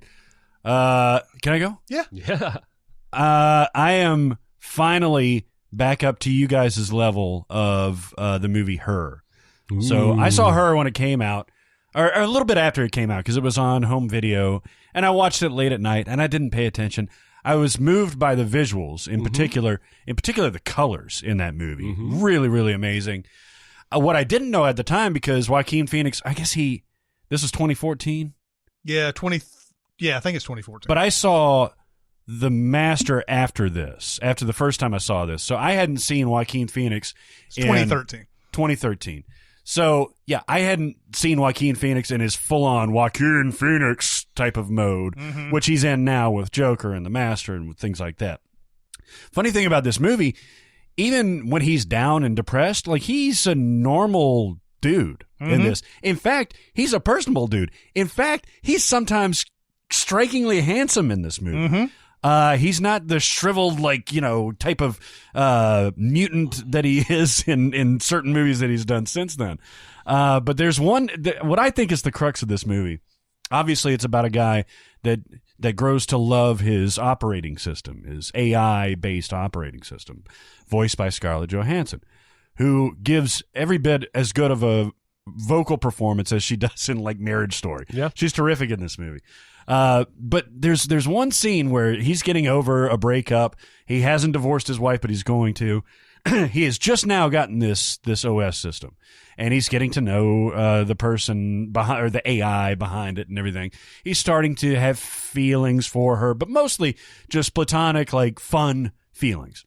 And so he gets set up on a date to go out with Olivia Wilde. Yeah. This is a very Chef Jean Favreau type of thing where he's between Scarlett Johansson, Olivia Wilde, and Amy Adams. Yeah. If only he worked at Saturday Night Live, he could have gotten exactly. So he goes on this day. He gets set up with Olivia Wilde, and it's a little bit awkward at first. But they end up drinking a lot and having a good time. You can tell they're connecting. And then they go out and they start making out, like basically outside, right? And there's many different ways. This is Spike Jonze, so expect the unexpected with this. There's many different ways this scene could go, right? Out of nowhere, they're kissing. She's like saying more tongue, less tongue, that kind of thing. They're getting along. And they're just like, you're not going to fuck me and leave me like the other guys, are you? Yeah. Yeah. And all of a sudden, she drops all of the romance hoity-toity, like, hey, let's hanky-panky type of thing. And she has gone, like a switch has flipped. Yeah. And he's like, the Joaquin Phoenix thing, like, what? And she's like, I need to know that I can expect something from you and that you're not just going to fucking run and that kind of thing. And he just starts like fumbling through. She's like, when's the next time I'm going to see you? And he's like, and then she says something insulting to him. And he's like, I'll walk you home. She's like, no. She fucking storms off. I mean, I have never seen this woman look crazier in her entire career. He says something, very non-committal about what they're going to do next, and she goes, "You're a really creepy dude." Yeah. You're a really creepy dude. Yeah. He's like, "Well, let me walk you in." No, I don't want to. And so it's so weird because she was so enamored with him 12 seconds ago, and so she runs off. He's very confused. He's drunk as shit too. This is a cornerstone of the movie. The next thing that he does is he goes home and he lays down in bed. And all of a sudden, just as a side thought, he puts the thing in his ear, and it's Samantha, his operating system. And what you see in that part of the movie, this great movie, is that Olivia Wilde's character has almost nudged him, has given him the excuse that he needed to disconnect with humanity, at least romantically, and accept this OS as a viable option.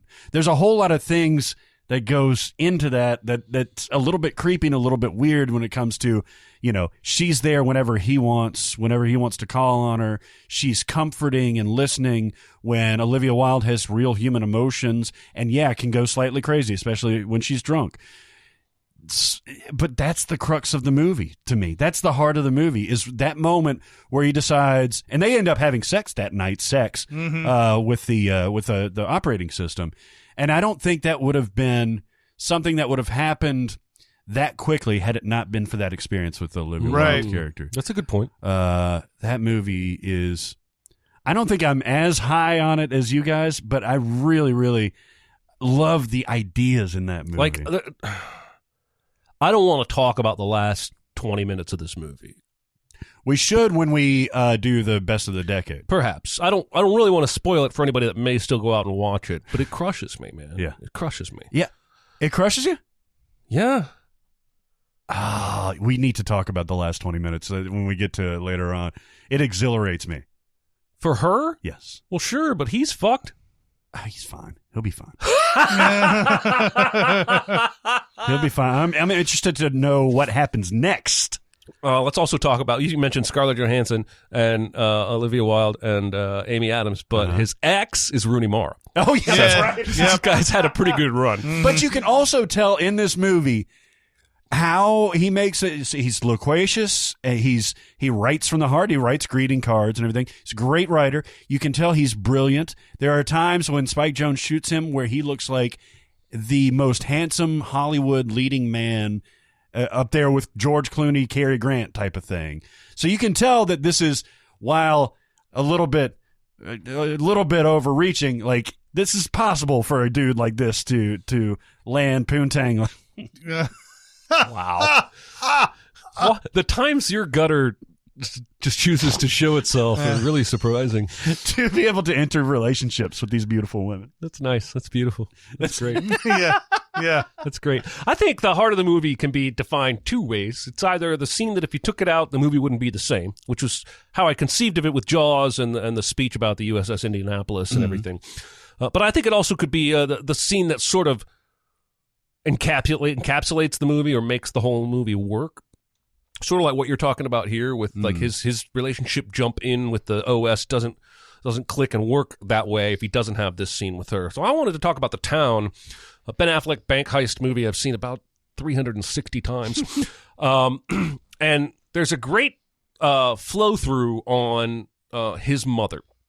And when he's dating Rebecca Hall, he won't show her his apartment, and he's kind of, he's a typical closed, emotionally male, and she's like, give me something. And he's like, all right, my mom disappeared when I was 7 or whatever. He tells this whole story about coming out in his underoos and his dad sitting there with a cigarette ashing all the way down to his fingers, crying. Never heard a man cry before. It's actually a really touching monologue.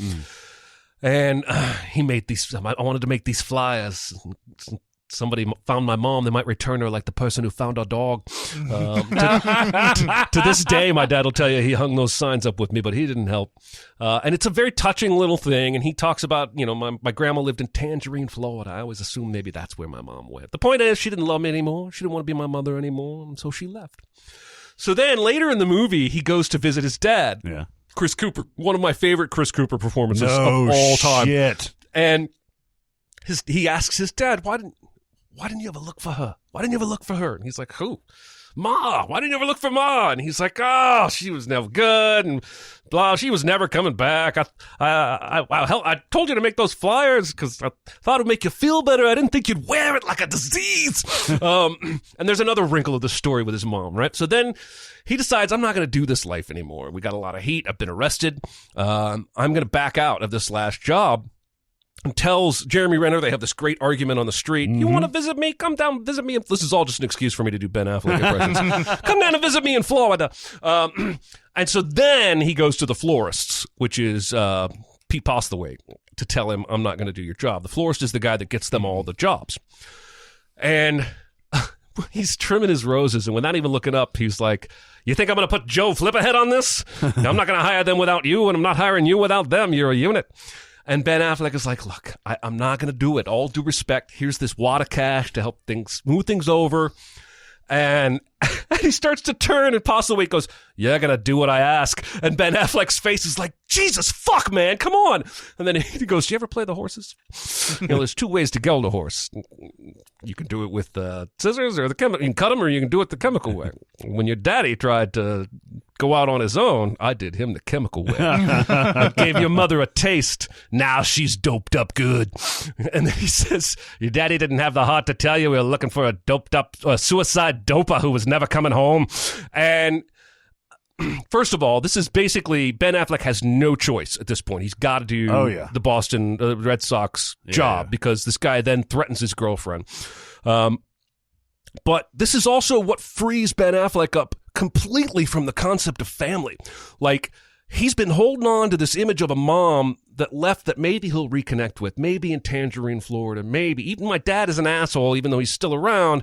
There's this idea of mom, right? And the Florists just ripped it away with the fucking truth, which has to be impossible to hear. Yeah. But that's what allows Affleck to walk away from everything. He walks away from Renner. He walks away from a life of crime. He walks away from his girlfriend. And from his dad, too. And goes to Florida. Yeah. And if it's not for this moment where he learns the real truth about his mom, I think he still has a thread of hope for family. Yeah. And that is what lets it all go. My mom didn't leave for this reason or this reason or this reason. She got doped up and killed herself. Yeah. Family sucks. I'm in it for me. And maybe that's not a great message, but for the character, I think he needed that push to be able to actually walk away from all of it. Well, yeah, and then Chris Cooper, I guess it's the second time that he goes to see him. He only goes once. He only goes once, where he says, see you on the other side, because he's got a life sentence, right? Yeah. Or is he being put to death or something like that? No, he's got a life sentence. He's got a life sentence, so there's no way he's ever going to get out. No possibility of parole or whatever. And he's devastating, man. He's not giving him an inch. He's not giving him any bit of, like, comfort or support or anything like that. He's just saying, fuck off, go live your life. Yep. Yeah, I love that movie. He says, I got to die twice before I get out of here. I'll see you again. This side or the other. Yeah. This side or the other. Was that was Postlethwaite's last performance, right? I forgot he died. Yeah, he died, I think, right after that movie came out. He's so good in that movie. Yeah, he is. Oh, man, because Affleck, when he's trying to send him off, he's like, I'm not going to do the job. I live at 321 Terrace Street if you want to come down and talk to me about it. But then after Postlethwaite drops the bomb and he's like, I'll take care of your little girlfriend or come see you now that I know where you live. Yeah. Oh, man. And then the end sequence when he goes back is so fucking great. Oh, yeah. He was in a movie called Killing Bono in 2011. That was his last one. Interesting. I don't know what that But is. it also could have been a movie that came out Yeah. they had it they were holding it until it, Yeah. No, who knows? But how familiar are you guys with The Natural? Been a while. I've seen it probably twice. Not as much as you, but enough. Right. This is a movie that I probably watched as much as Back to the Future back in the day. Yeah. But you remember at the beginning of this movie, it shows Roy Hobbs as a kid learning how to pitch, and his dad giving him all the encouragement and everything, and it's told almost montage style. The Natural is a very, like, if you just stepped back and really broke down The Natural, you would notice how unusual of a movie it is. And there are so many questions so many questions at the end that you're going to have if you really dive into Roy Hobbs' character and everything. But the beginning of this movie starts basically essentially a montage, because it's him pitching, and then there's a whole thing where he's looking outside and he sees his father die of a heart attack underneath this big tree and everything. But it's not really like telling a story conventionally at the very beginning. It's just basically it's like, let's get to him getting on the train to Chicago and trying out for the Cubs. That's what we want to get to. But there's a scene in the middle of this, what I would call a montage, although it's probably not really a true montage, where his father dies. And I believe that is the heart of this movie. Mainly because from that point on, the lightning that strikes the tree, which his father died just under this tree, that's what he makes Wonder Boy out of. The bat that he carries around with him at all times. Inspiration for the song by Jack Black and Kyle Gass. Wonder Boy. Oh, really? Yeah. I did not know. Oh, I was for a minute there. Don't take me seriously at all. I apologize. Okay. But maybe it is. Because he does say, "Show me the secret of your power," doesn't he, in the song? Yes. Show me the secret of your power. Yeah. But that's the tree that his father died under. It gets struck by lightning. He carves a bat out of it. Now, and this is the interesting thing about Roy Hobbs to me in this movie, is that he is an up and coming pitcher. He is going to be the best pitcher there is. He's thrown 8 or 9 no-hitters. He's being shown to scouts. He's about to try out for the Cubs. And the moment in The Natural that changes his life forever is that he runs into Barbara Hershey on a train, and Barbara Hershey is, for some reason, a woman who really likes to kill star sports players for some reason. And they don't know, of course he doesn't know that it's her, but they know that there's someone in the news that is killing like there was a football star or somebody like that's in the news for getting killed by this woman. And then the movie fast forwards to 20 years later. This guy was a can't miss prospect. Now he's just been like wasting away in the minors and everything. Really no real chance of getting to the majors at all. This is another one of those weird things about The Natural is that he is basically called up as nearly a joke by this New York Knights baseball team, because they're trying to lose. They're trying to move the team. They're trying to do all that stuff. And I was sitting there going, did Roy Hobbs suck in the minor leagues? And then he get called to the majors, and suddenly he becomes this guy who tears the cover off the ball, hits the scoreboard, breaks the lights with all of his batting prowess, that he was a pitcher. Now he's a batter. Yeah. It's one of those weird things about that movie I'll never get. But I believe the death of his father, and it's a tiny scene. It's just the guy like keels over in the middle of this montage. But think about what would drive someone to, after 20 years, this woman this woman shoots him, and his career is basically over. And then he comes back and he's trying to get back into the majors now as a hitter, as an outfielder and everything. What's driving him at this point? It's his father, I believe. And that's the whole thing. And I think there's obviously, because Wilford Brimley plays a manager called Pop Fisher this, that it's another one of those things where Brimley has basically become his father in this. And that's the reason why he keeps driving himself to do this. Why would you do that after getting shot and you've lost your shot? Why would you keep on trying? Because he can't pitch anymore. And then he just becomes back as this awesome hitter. Yeah, apparently. And Wasn't there a guy in the major leagues that did the opposite, that went from like a batter and became an awesome pitcher? There have been a few who have tried that, but the person you're probably thinking about did the same thing. Rick Ankiel, who's I was thinking about. Rick Ankiel is the guy who was a pitcher, and he was a can't miss guy, but then during a playoff game, he threw like 5 or 6 wild pitches. Yeah. And from that point forward, he couldn't find the strike zone anymore. He basically had the yips and whatever. Then he sort of worked his way back he was already a good hitter. But, pitchers don't ever get a chance to do that every day, except for this Shohei Ohtani guy, who's hopefully next year will get a chance to do that on the regular because he's been hurt. But Rick Ankiel came back as a decent batter, and even like it was funny. Rick Ankiel played for the Cardinals as a pitcher, and that playoff game was against the Braves. And threw 6 wild pitches. Somehow the Braves lost that game. And then later on, as he reinvents himself, he comes back, and then he gets traded to the Braves, and he hits a big home run against the Giants in another playoff series. Who was the guy that was the knuckleballer 2-3 years ago? I felt like he started as a batter. Tim Wakefield? Not Wakefield, but somebody who had like 2-3 years of success as a knuckleballer. Roy Halladay? I remember Willie Dominic talking about him. I feel like he played for the Mets. Man, I don't know. I'm taking this off track. It probably actually person exists, but I know that Mark Lemke for the Braves tried to do that, where he was, and he wasn't like the best of hitters or anything, but there was a point where he was towards the end of his career. He decided that I'm going to try pitching, and he tried the knuckleball and everything, but he didn't ever get called up to do that. Anyway, like I said, it's a small scene in The Natural, but I don't know. Again, we're still, I think, somewhat defining this heart of the movie thing.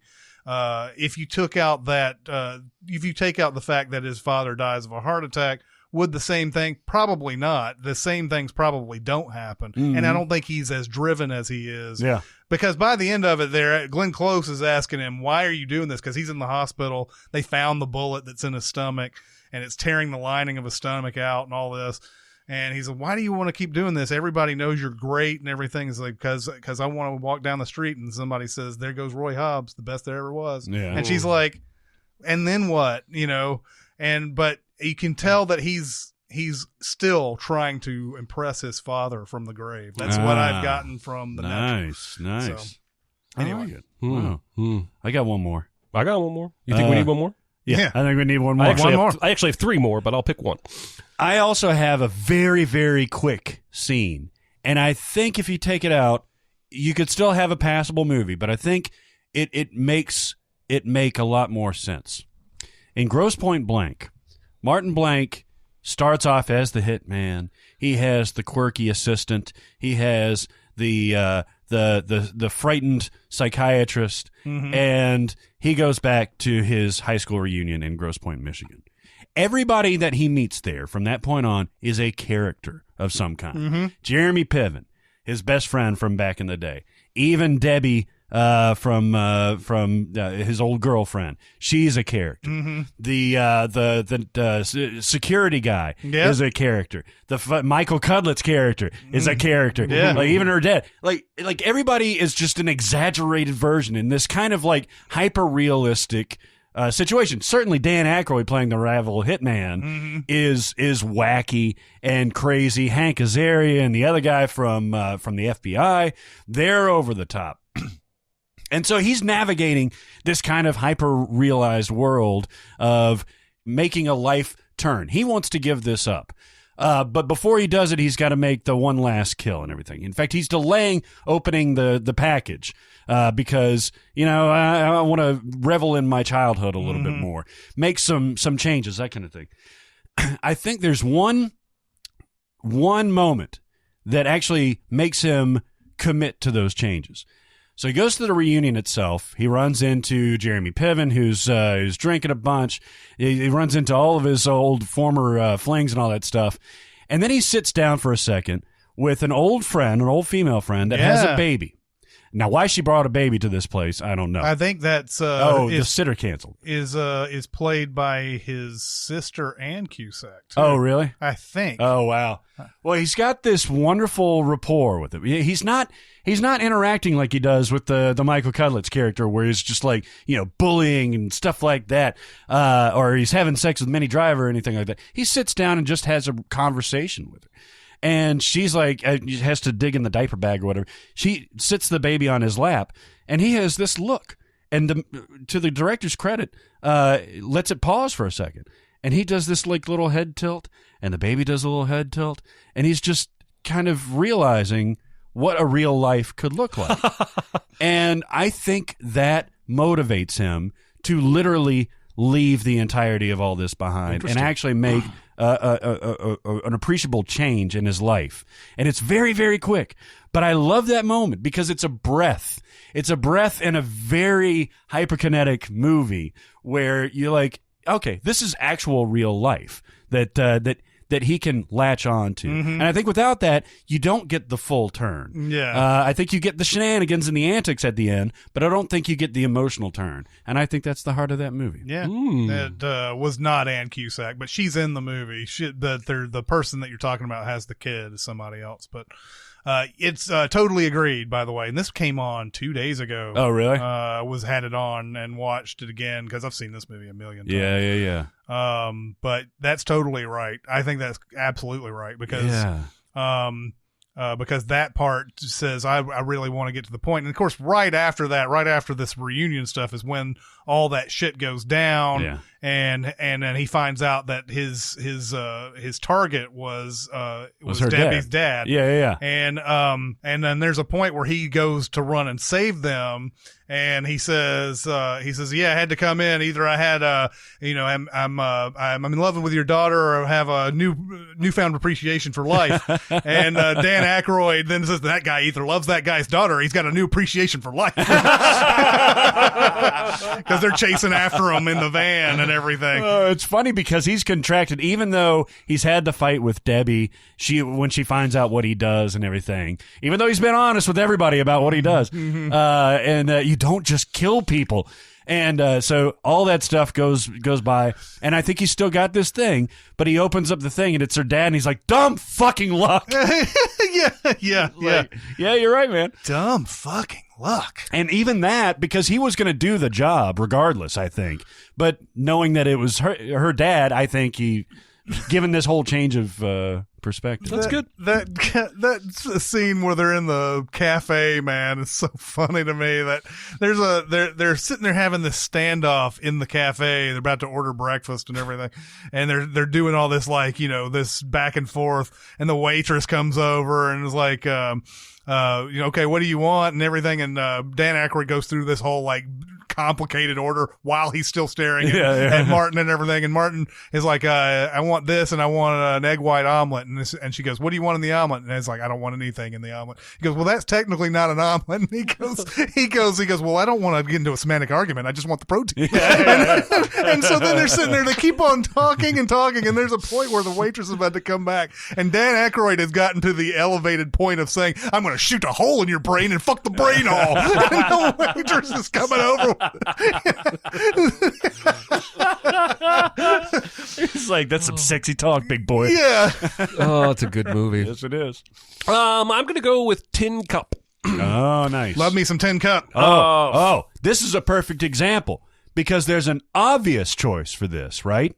Would be the end? Yes. Yeah, but I don't think that's it. About 2/3 of the way through this movie, he started playing tournaments. He decided he wants to go to the U.S. Open. and he's in the middle of a round, and he starts having a fight with Romeo, his caddy, who's Cheech Marin. Keith Hernandez. Cheech Marin. Cheech Marin.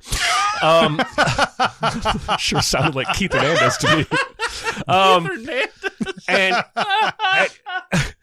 Cheech Marin, Romeo wants him to hit a certain club, and he doesn't want to, so he starts breaking his clubs. He breaks all the clubs except his 7-iron. He goes through this whole speech. Well, this the 1 wood I sometimes top, and the 3 wood sometimes I hit it on the nozzle, but the 7-iron never lets me down.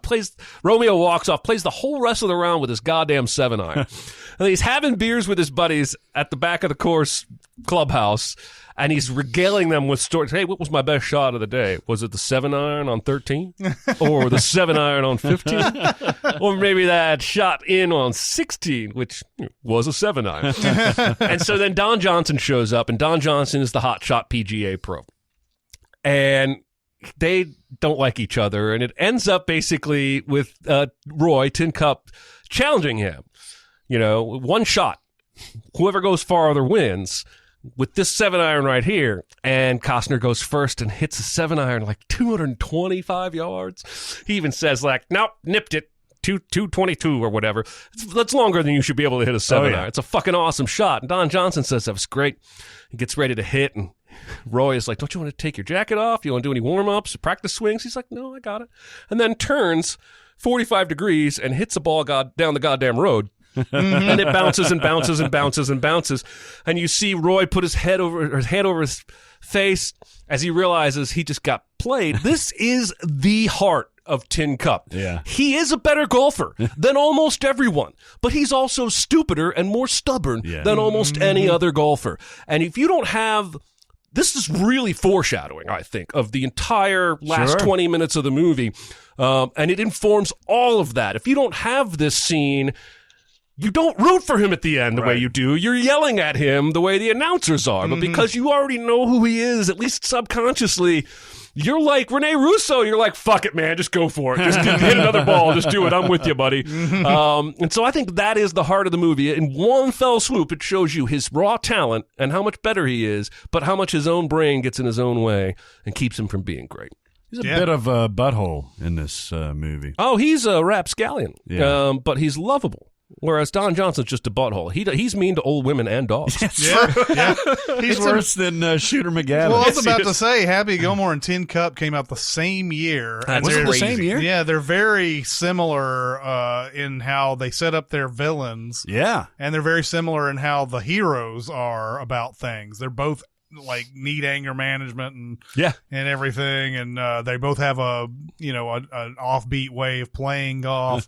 Although, we've all been told, if you've ever been to Top Golf, the whole thing that Happy Gilmore does where he rears back and you don't get any power that way. Well, and you also get kicked out of Top Golf. You get kicked out of Top Golf as well. You can't run up. But we did used to do that kind of shit in golf, like in high school.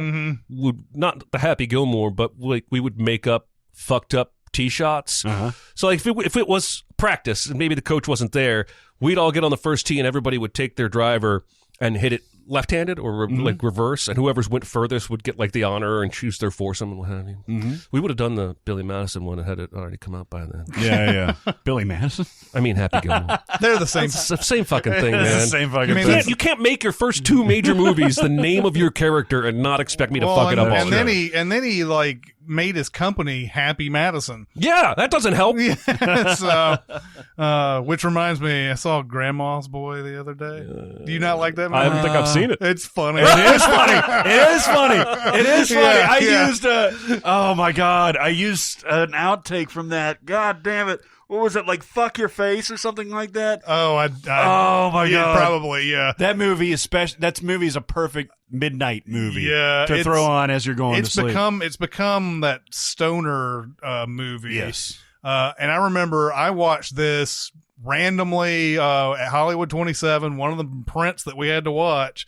And I was like, oh, this stupid fucking movie. There's no way this is going to be any good. And I laughed my ass off in it.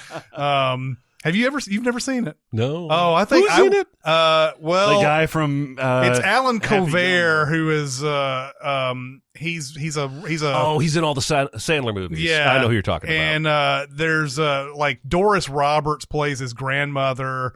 And Linda Cardellini is in it and plays a video game executive. Okay. And Nick Swartzen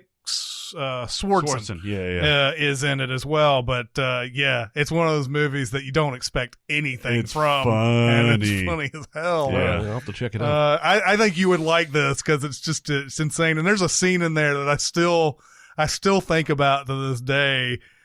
Just how funny it comes off, because it's a masturbation scene and you don't expect it to be as funny as it is, but it ends up being like I'm surprised there's not more people going around yelling the shit that Alan Colbert does. By the way, the guy I was trying to think of was R.A. Dickey, who was a regular pitcher and then became a knuckleball pitcher after not having much success. Yeah, R.A. Dickey went to MBA here. Okay, so that's why Willie Donk would talk about him on the radio. Yeah, and he went to UT, and then he had a regular fastball, but he was a decent, like, actual good pitcher with like a good fastball and everything. But he was born without like something in his elbow that normally would be what gets strained on other pitchers for the Tommy John surgery. Okay. And he didn't have that ligament. And I think it was like after 3 or 4 years, he just didn't have any bite on his fastball. And then Oral Hershiser or somebody taught him. You're right. I think it was him. Yeah, taught him the knuckleball. There you go. All right. I'm going to go with Apollo 13, Jim Lovell's algae story. His algae story. It's algae story. This is in an interview on TV, right? Yep. Fantastic. There's a point where it looks all lost for Apollo 13. And of course his family is scared for him. And, this innocuous sort of scene comes up where they're watching television, they're watching the news, and they call up this interview that I guess either happened just before the launch or it was something else that they had on file, or something. And Lovell talks about how, as a fighter pilot or just a pilot, I can't remember what I think he's in World War II or he's in Korea or something. I can't remember what it is. Yeah. But he loses like everything on his plane. Yeah. The lights go out on his plane. He doesn't have any navigation. All he has is a flashlight. And he says he turns on the flashlight and he doesn't know where to go, and all he has is just like ocean underneath him, right. Dark ocean. Yeah. And so he whips out a flashlight to look at some charts and everything, but he doesn't know where to go. But when he turns off the light, he notices that there's this row of algae basically leading him back to where he needs to go. Yeah. So Hanks is so good in this. Of course, he's awesome in almost everything. But like, that scene serves as a way of Jim Lovell telling his family, you never know what's going to get you back home. Yeah. And I'm not panicking. You shouldn't panic either, even though obviously he didn't do that interview for that. Right. And everything. But he's telling them, like, there are a number of things that can happen that gets me back, and you shouldn't worry about it because we have the best people and the best everything to try to get me back. I never looked at that scene that way before, really. Never looked at it as himself comforting his family, but that is exactly what's happening. Yep. He is being basically beamed into their living room, essentially, as this, you know, as if he were able to call them himself and say this very thing. Look, I'd had a situation similar to this. And it just goes to show that he is the best guy to be up there in this situation. He's going to be calm. He's going to say, look, we're going to exhaust every possibility to get back. And, I'm an expert. Chill out. Chill the fuck out. RELAX. Yeah. Relax. Keith Hernandez. Who does this guy think he is? I'm Keith Hernandez. You're Ron Howard heavy today. Yeah, I am. You want to head on the Howard? Nice. Mm-hmm. Those are his two best movies. Yeah, let's talk about Far and Away. Yeah. Let's talk about Silver Bullet. That's funny that you refer to it as the algae scene. It's absolutely that, but I couldn't place like what you meant by that in my head. That's a great scene. I love that movie. I always say Silver Bullet. It's not Silver Bullet that he did. It's some other movie that he did. Silverado? Silver Fox? No, it's some other Silver Surfer? Yeah, Silver Surfer. Is it The Getaway? Yeah. No, it's The Perfect Getaway. Damn it. Yeah. What is? I have to look this shit up. Damn it! I always confuse this one movie that he did. I think it's Night Shift. Night Shift. I always confuse Night Shift with. No, I always think he did Silver Bullet. Yeah, but it's he didn't do that. Well, let's see. He did Gung Ho. Let's talk about Gung Ho. Oh boy. Let's talk about Cocoon. What was Gung Ho? Auto manufacturing. Yeah, Michael this Keaton. is the one that I got confused when you said the Dream Team that one time. Oh, yeah. And I, for some reason, thought you were referring to Gung Ho. Oh, wow. Where he's an auto manufacturer in Mr. Mom. As well. Yeah. He's always playing these guys. Yeah. But yeah, Gung Ho is when the Japanese company comes to buy their. I guess they're in Detroit or something, and they have to up production on these cars or else they get fired or something. I haven't seen it in forever, so I don't think I've remember ever seen that one. When a Japanese car company buys an American plant, the American liaison must mediate the clash of work attitudes between the foreign management and native labor. And I'm sure it's real sensitive too. Yeah, I bet it's totally. What was it, 1988 or something like that? It was 86. Racist as fuck. Getty Watanabe is in it, who played Long Duck Dong in 16 Candles. Definitely sensitive. Yeah, for sure. Yikes. Well, that'll do it for this week. Keep going to SinCast presented by Cinemasins on Facebook. We also have a Cinemasins Twitter, Music Video Sins Twitter. We're also on Discord. If you want to get on Discord, you can go to the Reddit page and find a link there, or you can come to the private messages on Facebook, and I will give you a link there. And you can go to SoundCloud, and we also have a Patreon. Yeah, we do. Go to Patreon, and we have a lot of nice little perks if you want to join us. You can get videos early. Yeah, you get videos early. You get to, at a certain level, you get to hang out with us and ask questions every month. The biggest perk of all is coming in just a few months, though. That's Sin Week. Yes, and there are we are full up at our tier level, but we are selling individual tickets to Sin Week, and we still have slots available. If you go to our Patreon page, there should be something right at the top that tells you what you need to do to get yourself a ticket to Sin Week. Yes, and it's still in the month of January.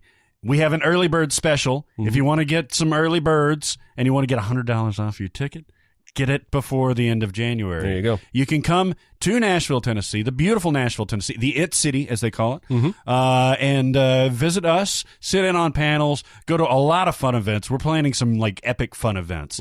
If you can't make it to Sin Week in person, sign up at any tier, and you get access to, listen to this, 3 bonus videos. Bonus. That means 3 Sins videos the public will not see. Correct. You can also have access to live streaming or watching it later with our live events, with our live podcast, Q&A sessions. We're going to be talking about the movie that we all watched together. It's going to be so much fun. It was so much fun last year. It's going to be awesome this year. Yeah, I agree. It's going to be awesome. Yeah. But that'll do it for this week. It's Chris Atkins and Jeremy Scott and Barrett Sher. We'll see you next time. Thanks for listening. Comment on our episodes on our SoundCloud page. Check us out on YouTube, Twitter, Facebook, and Reddit. And be sure to visit cinemasins.com.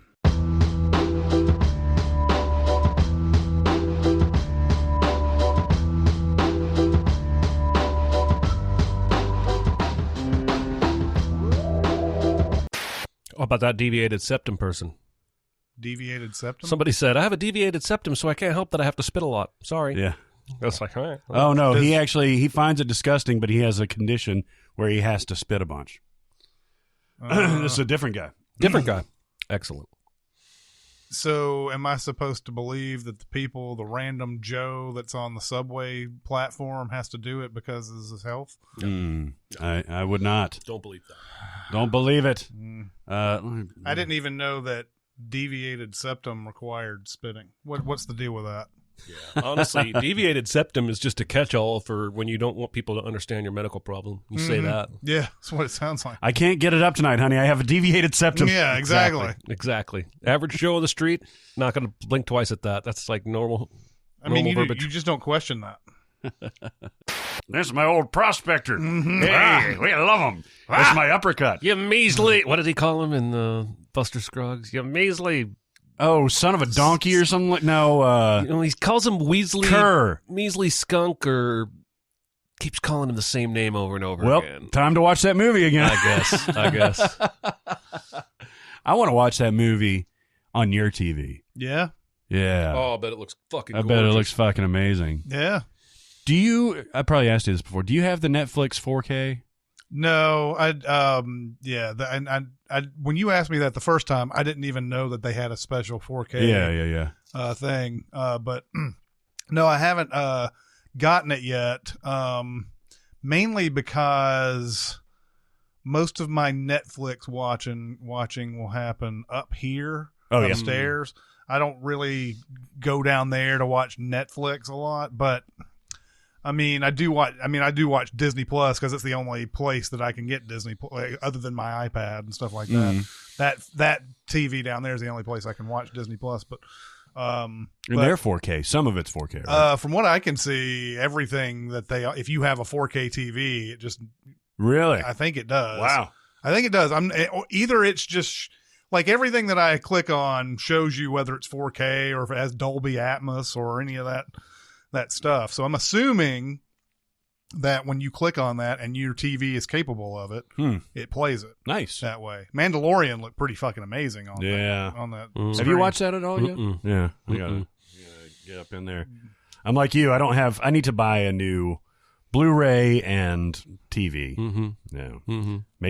Might as well go up to 4K. Might as well. Although it's expensive. Yeah, you can get some cheaper ones now though.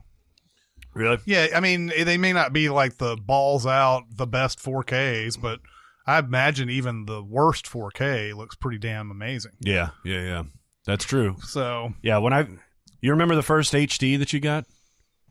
The first, what do you like? HD TV. Yeah, I still have it. It's that TV that's in my bedroom. Right now. That's the first one I got. That one blew my mind. Like I was just sitting there looking at it, like I've been watching the world go by with like goggles. Yeah. I was using like an old tube TV all the way up until like 2005. Yeah. I had a TV that I bought in college, big ass thing that was impossible to move. I had that probably all the way up until 2000. I don't know, 2008, 2009, somewhere in there. It was a long time. Yeah. I had it.